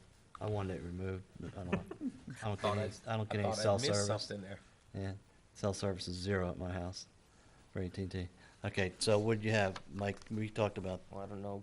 I Carmen. mean, I'm fine talking about it. I don't know. Carmen. Yeah, well, if it needs any further definition, I think staff recommends taking no action at this point and deferring. They've turned over kind of management of their contracts for cell towers to another company who has come in and, at least by my read, is asking us to negotiate against ourselves to move the bill down. And Like a horrible offer. we've got 8 years left on the contract. It's such a pain to work around their equipment anyways. If the market will only bear the $650 a month in 2022, I recommend we tell them to take their equipment and go home. We don't need the aggravation for $650 a month. My thought on, as I was going through it, was they're not gonna like my counter. My comment on that is, if you read through that contract, it pretty much says they want in there whenever, Yeah, it was like, whenever they show up at the gate, and they can put as many towers or exactly. antennas or anything up Yeah. there they want. Can I agree with that, General Manager? Let's take no action. and Okay, our move on. GM. agree. Our Agree. GM recommends no action. Do I have any other? Okay, I see none. We're gonna move on. 7, consider and take appropriate action regarding rate order 2017-0418A as an apple, section 3.02, billing procedures, subsection F, accuracy reading fees, and accuracy reading fees charged to 328 Tennyson Trail. You want me to start, Bill? Yeah, if you would Okay, so I start. was contacted by this resident. He felt like maybe his meter was overreading and didn't think his bill was right. So I explained to him that we could come change out his meter, send it in for testing, and the fees that were associated with that. The resident agreed to pay the meter testing fee. After we got the results back, the meter was actually under registering by about a 10% overall average. Good grief. So he did bring Bill into the equation to have this put on the agenda because after it was tested, he said that there was an error with the meter, and being how there was an error, he did not feel like he wanted to pay the $125 meter testing fee. So is he gonna pay us a 10% under reading fee going back, or? Did we swap out the meter We and put did. a new meter? We did. So he will pay it going forward. Yeah, what happened is, when I got drawn into the equation, I pulled the ordinance out, and that's the handout you have. The current reading is up top. And as I read it, I could see where there was room for confusion, because it says accurate reading fee or inaccurate, and it's not, there's no standard, it's not defined. And so when the resident looked at it, he said, well, it's 10% low, it's inaccurate, so therefore I don't have to pay. So, and the position Mud taken was, well, it was in your favor, so therefore you have to pay, even though we're gonna penalize you because we put in a new meter. And I looked at it and kind of said, well, I think the basic problem here involves how the original ordinance is written. And went out and did a little research and come back and said, okay, we just need to rewrite what we have so it's clearly understood and the standards are set. So what the proposal does is it adopts a slightly different definition or slightly different terminology, because we're doing two things. We're doing a meter reread, one thing, and then we're doing a bench testing if they want to go into that equation. So rather than just an accuracy reading fee, turn that to meter reading and bench testing, and then it flows out. It's still a $10 rereading fee. Now, where the change comes in here is the introduction of standards, because what I've done, and here again I looked at, I don't recall, a couple different cities and the way they did it, but so we're going to charge them the fee if the meter is accurate. If we took it out, because when we go out there, we're going to take a meter that's in the ground out and put in a new meter. So the new meter's going in. We're going to go test the old meter, and the old meter's either A, going to be accurate, or it's going to be inaccurate. Well, if it's accurate, then basically you're going to pay the fee, because there's nothing to our benefit by changing out that meter. However, if it is inaccurate, then we accept that it's inaccurate, and we're going to change the meter out. I think And the when we intent change- was to you know, on an error of the mud charging too much water, not an error of it being low. Obviously, the meter was 10%, you said? Yeah, those So overall he 10%. was benefiting already. Oh, exactly. 10% low reading, so I don't think we're gonna get that money back, and I think it's kind of a wordplay on accuracy. Is it good or bad? If you send anything in that there's gonna be, you know, a difference in accuracy in pretty much anything you test. There's a tolerance level. You know that, you flew planes. Well, You don't go yeah, right on the mark every time. You have a variance level. yes, and there are standards out there that do that. AWWA, which I brought in here, said if the meter fails to meet AWWA standards for in-service meters, then the customer will be given credit offsetting the amount of charge. So in this particular instance, what I would like to do is refund, I move to refund to the resident of, where'd I go, 2A Tennyson Trail. 328 Tennyson Trail, the $125 fee that he paid for the meter reading. Okay, that's my first motion. I would like to take this all as one, rather than piecemeal it. Okay, So, okay, I think you need a second. I do need a Or you second. wanna withdraw it? Oh, well, the no second, it dies. I prefer to do it all, I mean, each one, because you're talking about two different, you're talking about changing a policy, and then you're talking about refunding a Okay, person. I'll do the second, On the refund. on the refund. Yeah. I think the way the policy is written, I think it may have had one intention, but to the resident who's reading this, they can't go by what was intended. They can only simply go by what's stated. And what's stated is that if there is an error, and I completely agree with you, Kevin, that it's not possible. It's high. Well, I wouldn't say it's not possible. It's highly unlikely you will ever measure anything and have it be 100% accurate. But I think because the district wrote this in such a way that it was faulty, that we bear the burden of that mistake and not the homeowner. So that would be my 2 cents.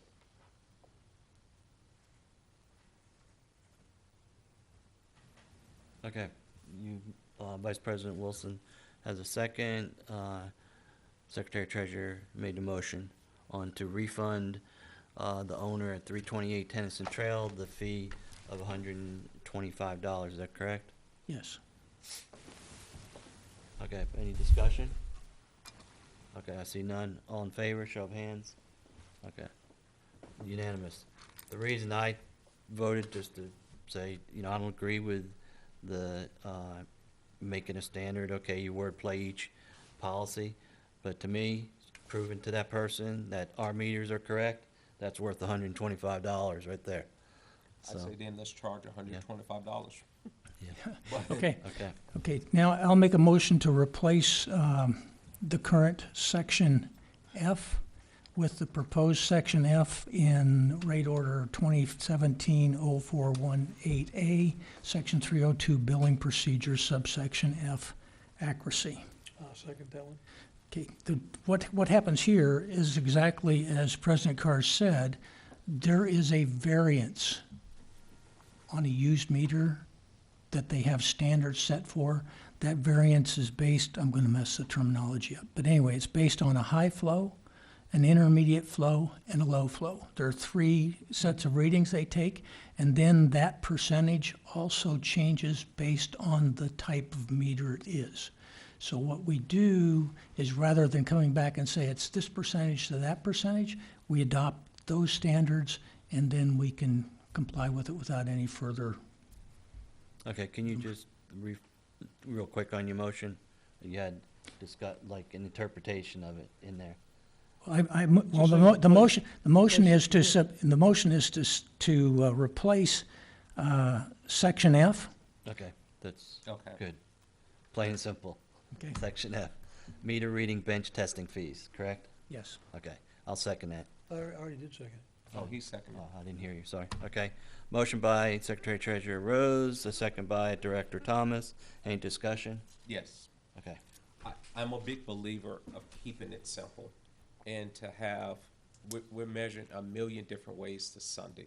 Let's just set a percentage, 10%, 15%, whatever the case may be, and simply state, if we do a bench read, if the meter is off by that number or greater, then we will refund it. If it's not, then we will not refund it.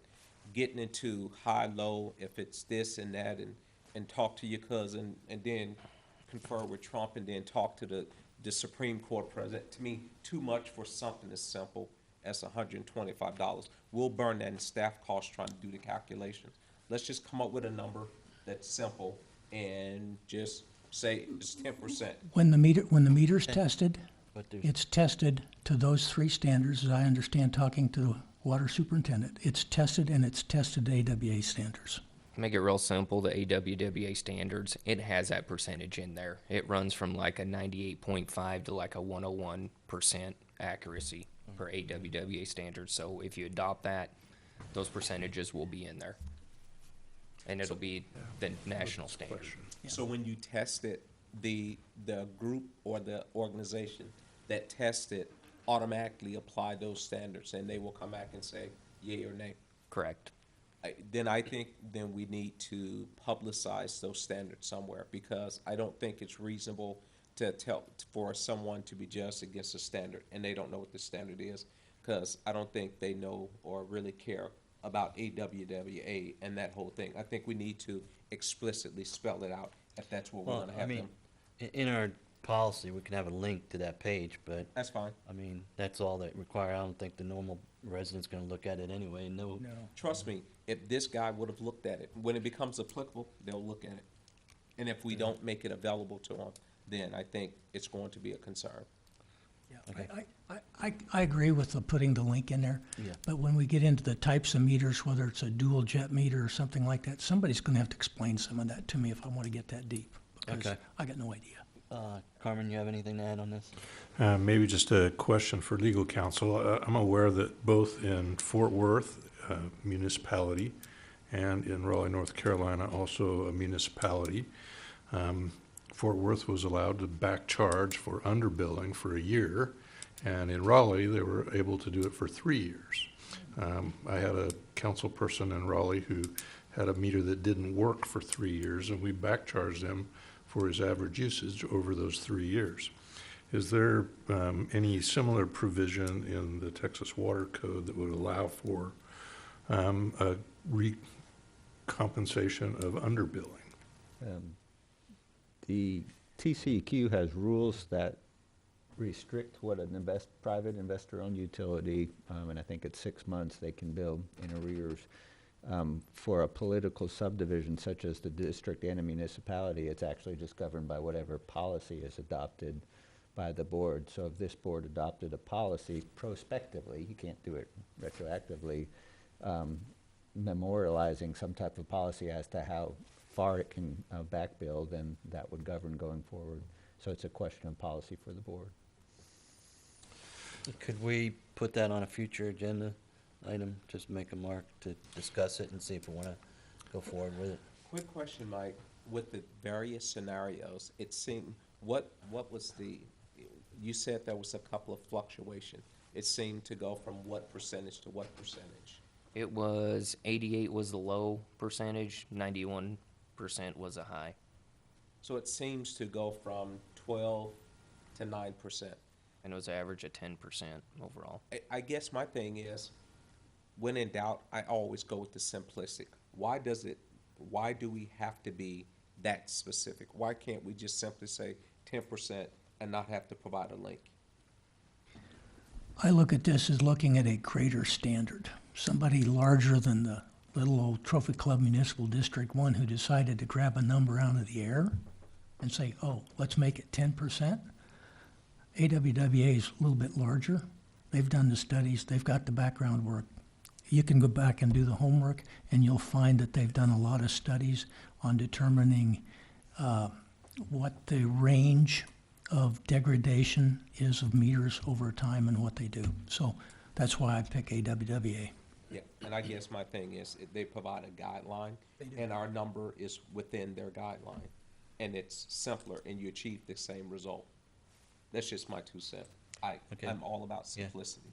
Just as a side note, the meters we've tested in the past, they've always, that one was on Brook, what was it, the road down here that you pulled the meter and the person was having problems and it tested like 40% or something like that Yeah, I mean, usually when we test meters, they'll always under register. because of wear and although tear. Of late, I've had one of our new E-Series mag meters. It was actually 1% higher. Yeah. Yeah, Okay. That likely met the AWWA standard, even if it's just 1%. 1% you know- higher than AWWA Okay, standard. Tony, you have something to add? Yeah, just question for Bill, just to clarify. $10 charge shall be charged to a customer by the district for each additional meter rereading made by the district for the customer. Just to be clear, is it, instead of for the customer, is the intention that it be at the request of the customer? So when a customer asks us to go out there and do that, but if we on our own chose to, for whatever reason, reread a meter, we wouldn't charge a No. fee. It's only when the customer requests us Yes. to do so, right? So, I guess I'd ask you to consider whether replace for the customer with at the request of the customer. okay, I'm looking at that. Oh, I see, fourth line down, right here, yeah. This at full- the request. Yeah, at the request of the customer. Okay, I'll make that motion. I'll second it. Okay. So we made the change at the request of the customer, is that correct? Yes. Okay. Everybody understand? All in Yeah. favor, show of hands. You sure? Okay. Begrudgingly. Unanimous. Okay. I have Secretary Treasurer Rose, Director Thomas, Vice President Wilson, and myself. 4, no opposed. That was the 4-0. amendment. Excuse me? That was the amendment. Okay. We need to do the main motion. Yeah, go ahead. We're back to the motion now, with the amended language in it. Anyone have any discussion? I see none. All in favor, show of hands. Same people. Secretary Treasurer Rose, Director Thomas, Vice President Wilson, and myself. 4-0, no opposed. Okay, moving on. We're at number 8, correct?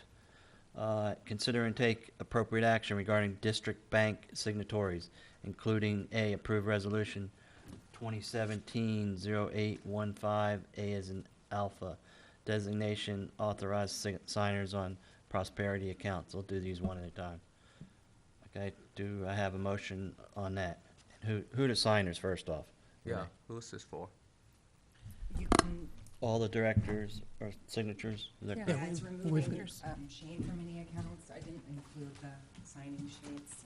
They're not. We have a stack. It's to add Carmen and remove Shane. Can we do these all at Shane once was since it's the actually same They're action? different removed numbers. right after. Different numbers. What is A, B, C, and D? Yeah. Are they, is it the same on every account? It's the same action for every account, correct? Okay. Okay, I'll just read the rest of them and we can do them all at once, Tony, or do we have to do one at a time? Yeah, a motion could be to approve, frankly, the resolutions referenced in agenda items A to A through D. Okay, I'll just read them so they're on record. Approve resolution number 2017-0815B, designation authorized signers on text pool accounts. C, approve resolution number 2017-0815C, designation authorized signers on Bank of the West accounts. And D, approve resolution number 2017-0815D as in dog, designation depository institution, designating authorized signatories for the disbursement of district funds, providing for electronic transfers of district funds, and containing other matters relating thereto. I'll entertain a motion to approve A, B, C, and D as stated. I move to approve Resolution 2017-0815A through D. Okay, we have a motion by Secretary Treasurer Rose. Do I have a second? I'll second it. We have a second by Vice President Wilson. Any discussion? I see none. All in favor, show of hands. I have Secretary Treasurer Rose, Director Thomas, Vice President Wilson, and myself for. All opposed, I see none. Okay, as you're signing these, gentlemen, I believe that the Secretary has told me that make sure that you look at the backs of pages, or you may sign multiple times in one particular document. So make sure you flip through each page. Roger. Okay, moving on. Number 9, consider and take appropriate action regarding the 2017 Combined Financials and Variance Report. Staff. Carmen, you have anything? Nothing to add, really. I think you have everything in your board packet. Okay, Renee? You have anything? Nope. Steven? Nope. Lori? Mike? Carl? Anyone? Tony, you got anything? No, sir. Okay. If Okay, you- I'll if you entertain need a some- motion. If you need some input, I will tell you that if you look at page 120, you'll see that the water is at 68.82% of budget, and the sewer's at 78.95% of budget. Which page are you on? I'm on 120, and you'd be looking against a percentage of 83%, I think, for the year, would be a straight line item. The good news of all of this is, as I looked at the big picture, I show revenues at 69.1% and expenses at 53.4%. So, way to go, staff. Okay, I'm still waiting for a motion. I move to approve the July financials and variance report. Okay, we have a motion by Secretary Treasurer Rose. Do I have a second? I second. Okay, I have a second by Director Thomas. Any further discussion? I see none. All in favor, show of hands. Okay, we have Secretary Treasurer Rose, Director Thomas, Vice President Wilson, and myself for. All opposed, none. 4-0 passes. 10, consider and take appropriate action regarding CP&Y for additional engineering fees relating to wastewater treatment plant improvement projects.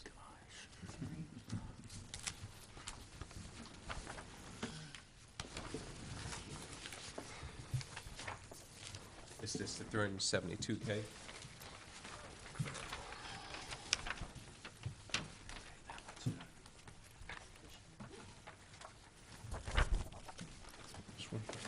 Yeah, and the backup. The backup is there. I'm surprised Keegan's not here. We didn't need Uh, I asked him not to come. Okay. Normally when it involves money, Keegan shows up. No, I think it was more, would we really want to pay him to sit here? He presented this information last board meeting, so Not arguing for him to be here, just make an observation. he was happy to have the night off. I'm sure.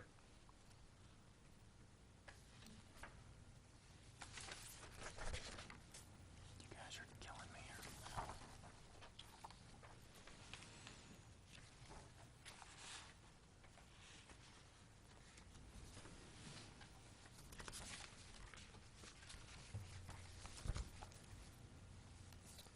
Carmen, do you want to talk about this any, or?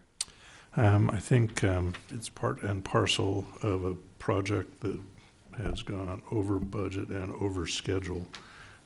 We have a need for continuing construction phase services, given the challenges that we've had with our contractor, a wastewater treatment plant job. This is not a time to pull back on construction phase inspection services, in my view. It's a challenge. The bulk of this money has been put into next year's budget in a capital budget item. But I believe we need to approve it. As I saw, they're very close to their current contract limits. I guess the one thing I would say is I'm not sure what action is appropriate for the board here, whether it's just, when you approve the budget, if that will cover it. We will be probably expending some money beyond their current contract limit between now and the end of the fiscal year. So just to summarize, you said this number is in the budget, so technically, if we approve the budget, it's being approved, the dollar amount. Right. Not the contract to spend the dollar amount, correct? Right, so, typically you don't want to be spending money beyond your contracted authority. But in this particular case, there's a couple of line items. I want to say that the number I saw, and maybe it's in the backup, showed that they were at about 100% on the construction management line item, if you will. And they're certainly going to expend some funds. As you noted, it's about 40 grand a month in the next 2 months. Yeah, I think we have to approve this because some of that is existing current fiscal year. Right. And a majority of it's probably fiscal year 2018, but a portion of it's fiscal year 2017. We are under on expenses so far this year, so I think we'll be okay to cover those costs between now and the end of the fiscal year. Okay. Any discussion we'll take prior to the vote, so we know what we're voting on. Anyone have any discussion? Yes? No? Okay. I'll entertain a motion. Want to make a motion? I make a motion, we approve the CPNY request for additional engineering fees related to the wastewater treatment plant improvement project, not to exceed $332,326.91. I'll second. Have a motion by Vice President Wilson, second by myself. Any further discussion? I see none. All in favor, show of hands. I got Secretary Treasurer Rose, Director Thomas, Vice President Wilson, myself, 4, all opposed. I see none, it passes. Okay. 11, consider and take appropriate action regarding district application for renewal waste discharge permit WQ 0011599001. Legal. Did you First, want with respect to a status update, the TCEQ, since your last meeting, has, the chief clerk has scheduled the preliminary hearing at SOA, and that's scheduled for September 11th. And so that proceeding is where the administrative law judge will take jurisdiction, designate parties, and a procedural schedule will be adopted. There won't be any evidence taken. There will be an opportunity for the parties to discuss any potential settlement if they're so interested. And what if the parties don't show up? Then they won't be designated as parties. Anything else on that? Any questions? I would like to have permission to go down for that meeting from the board. You can go down. Okay, well, I think the travel policy requires it. Yeah, I don't have any problem. Okay. Anyone else want to go down? Can I ask a question about that? Are these proceedings televised? And, as I understand it, there's no opportunities for speaking. It's just an observation sort of thing. Is there, any challenges to having a big contingent in the audience? Unlike the commissioner meetings, these administrative proceedings by the judge are not televised. There is an opportunity for anyone to sit. They're public in the sense that anyone can attend. The lawyers, or in the case of parties who don't have lawyers, will be given an opportunity to speak to the judge, introduce themselves. The judge will align the different parties. The judge, if there's anyone there who is present from the public who would like to make a statement, typically gives them the opportunity to do so, but that doesn't have any evidentiary value. They just have that opportunity to state it, but again, it's not formal evidence in that sense. After the jurisdiction and procedural business is taken care of, the judge will ask the parties if they have any interest in discussing settlement. If so, the judge will leave the chambers, and then it's just up to any and all persons who are present to talk about potential settlement. Okay, and just, I know you're just going there as an observer, correct? Yes, it's not my intent to get anywhere near any place where I would have to make a statement. And with respect, obviously, as a public entity, any settlement would have to come back to the board for final action. Does that, Director Rose has asked for approval to go down there. Anyone have any problem with that? No. Okay. You can go down there, have fun. No. Okay. Moving on. Do we need to approve Yeah, we have the- something we the- need to approve here? The next item relates to an engagement letter from the AL Law Group, a lawyer named David Tuckfield. Mhm. As I previously indicated, I'd request that the board utilize different counsel for this proceeding. David handles a number of waste discharge permit applications and is very experienced, and his firm rates are very competitive, and I'd recommend the board consider approval. And do we have to, we don't have a not to exceed or anything, right? It's just No, not open for- as needed? Not for legal services. He provided a budget figure to Renee, which I think is conservatively high. In large part, the legal costs will be a function of whether the opposing parties retain legal counsel and whether they retain experts. And when we use him, does it go through you and then through Carmen? Or, Under the proposed engagement letter, he'd be retained directly by the district, so he would invoice the district directly. And as far as his use of time, like, if we don't want to use him for something, you know, it's not like blank check, like he can just work and then we, you know, open our eyes when we get a bill. No, in the same way that Carmen manages all consultants, I would anticipate that he will manage David's work. Okay. Okay, so we need a motion for item 11B, engagement of the AL Law Group, PLLC, for legal services related to contested case hearing. Contract number 2017-08-1503. So moved. Sound like you just made the motion. I just read it. So moved. Okay, we have a motion by Director Thomas. Do I have a second? I will second it. So a motion by Director Thomas, second by myself. Any discussion? I see none. All in favor? Show of hands. I have Secretary Treasurer Rose, Director Thomas, Vice President Wilson, and myself for. All opposed? None. It passes. Wait. Okay, next. Item 12, reports and update. General Manager monthly reports and updates. I haven't mentioned it, but today is Carmen's first meeting.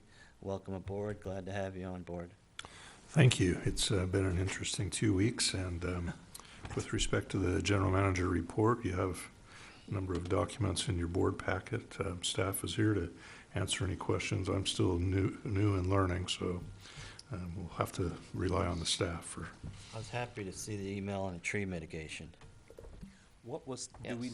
was there a value to that tree mitigation?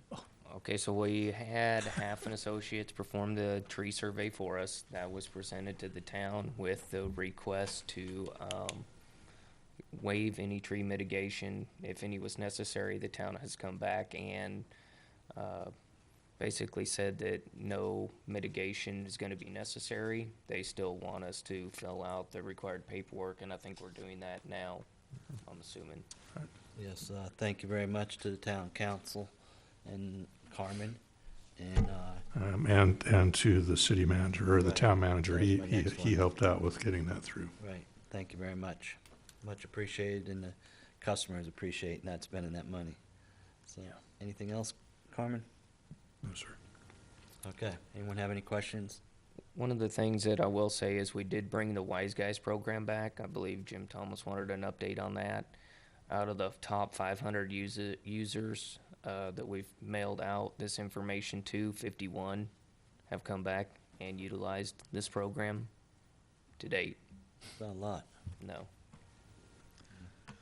I would say, I'd say roll it out to everybody unless you just want to continue to. I think It, we it Do we is need a rolled out motion? to The, everybody. Oh, it is now? I thought we did initially just the top 500. Yeah. Can we- Initially, we did. But But have I we think sent they it can out to go everyone? online and sign up for it now. Where you sign up on it? I thought through the website. It's in the packet. I have the links on the second page on the link in the packet. There's Where do customers sign up for it? There's a link if you go to the packet. Is it on the website? So they don't have to go to the packet? Yes. Okay. By the way, compared to Grapevine, South Lake, Keller, 10% was a really high percentage. I mean, it doesn't sound like much when you're only talking 51, but Well, percentage-wise, it's a lot higher than our compatriots have gotten. Yeah. But I still agree with Greg. I think we ought to roll it out to everybody now. Yeah, and I guess my question simply was, because I realized that it is, have we sent it out to everyone, said, you know, if you guys want to participate, you can do it? Have we actively, if we haven't actively told them that it's available and invited them to participate, I think it'd be something great if we could add to our website and maybe stick in a mailer. Can we stick it in But one? point of order, It is on our website. point of order. It is in water. I'm looking at it right now. It's on our website, the very first page under customer service. It's blue letters, enroll here if you want to enroll in the Wise Guys program. to do what? To enroll in the Wise Guys Wise Guys, program. okay. It's on Okay. our very beginning of our first page. You know, it seems like this is something that will probably just become, what's the word, systemic. It's an annual thing, and you'll have people come and go, and perhaps someone that moves in will want to participate in the program. We had talked as a staff about coming back next year and looking at those who had taken advantage of the program, maybe trying to do a little survey with those folks, see if they had, you know, because I think what comes out of it is recommendations. They're not actually changing anything, but they're giving recommendations on how folks can conserve water. And for those who had implemented some or all of those recommendations, taking a look at their usage pattern and saying, well, look, these people saved this much. And then going back, you know, it takes a year to get that data, but then you can maybe use that to publicize the program. Well, That's exactly where I was going with it. I was going there too, so. Well, I beat you there. I know, you did.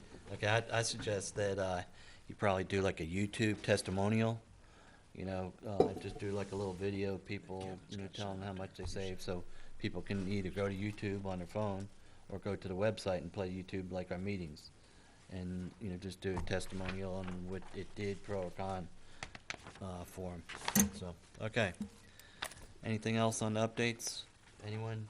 Renee, Steven, Lori, Carl, Mike, Tony, Carmen, anyone? Okay, moving on. You know what number we're at? That was it? No, We're in Closed closed session. session. in close. Closed session? Do we have anything? Do we have anything for closed session? Tony, Well, Carmen, we, want to talk about something? well, we want to talk about the date for the meeting, and, you know, I don't know if we have anything else we want to talk about regarding, The date was September 11th, right? With, So, obviously, if the board has some legal questions, Okay. otherwise we do that in executive session. I'm not aware of anything. There's going to be an upcoming meeting, and it seems to me after that meeting is a more appropriate time to go into executive session. no offense, but I have absolutely nothing I want to speak with you about this None- evening. none taken. You may get on the road early and stuff. Does anyone have anything? I would just add, so we have this meeting scheduled for the 30th. Lori and I Oh, that meeting. have got the paperwork filled out for that.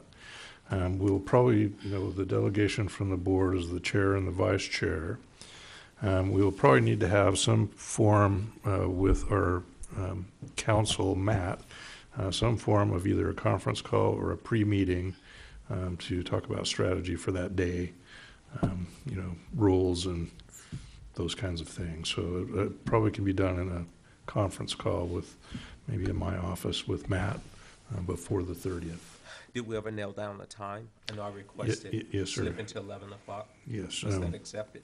it has been accepted, and we're reserving the hotel from 11 to 5, and I'm planning on funding lunches and the hotel space out of my contingency. Okay, we,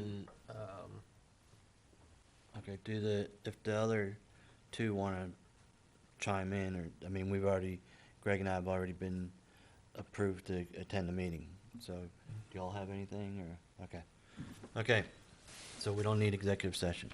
You sure you don't want to go in there for like an hour, you know? I got a whole bowl of chocolate No, on my table. no, that's all right.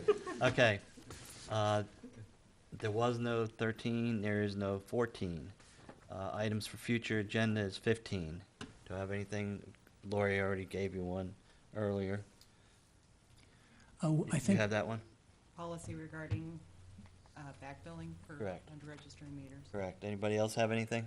I think that the rate order is gonna be back on the agenda next month too, so I have, another item that I headed up for this time, but we delayed it till next time for that. Whiteboards, slides, No, color? no PowerPoint. Okay. Okay, anyone else have anything? Okay, we're on, set future meeting date, regular board meeting, September 19th at 6:30 PM. Is that okay with everybody? Okay, that's the next meeting date, September 19th at 6:30 PM. Tony, you got that? Yes, sir. Okay.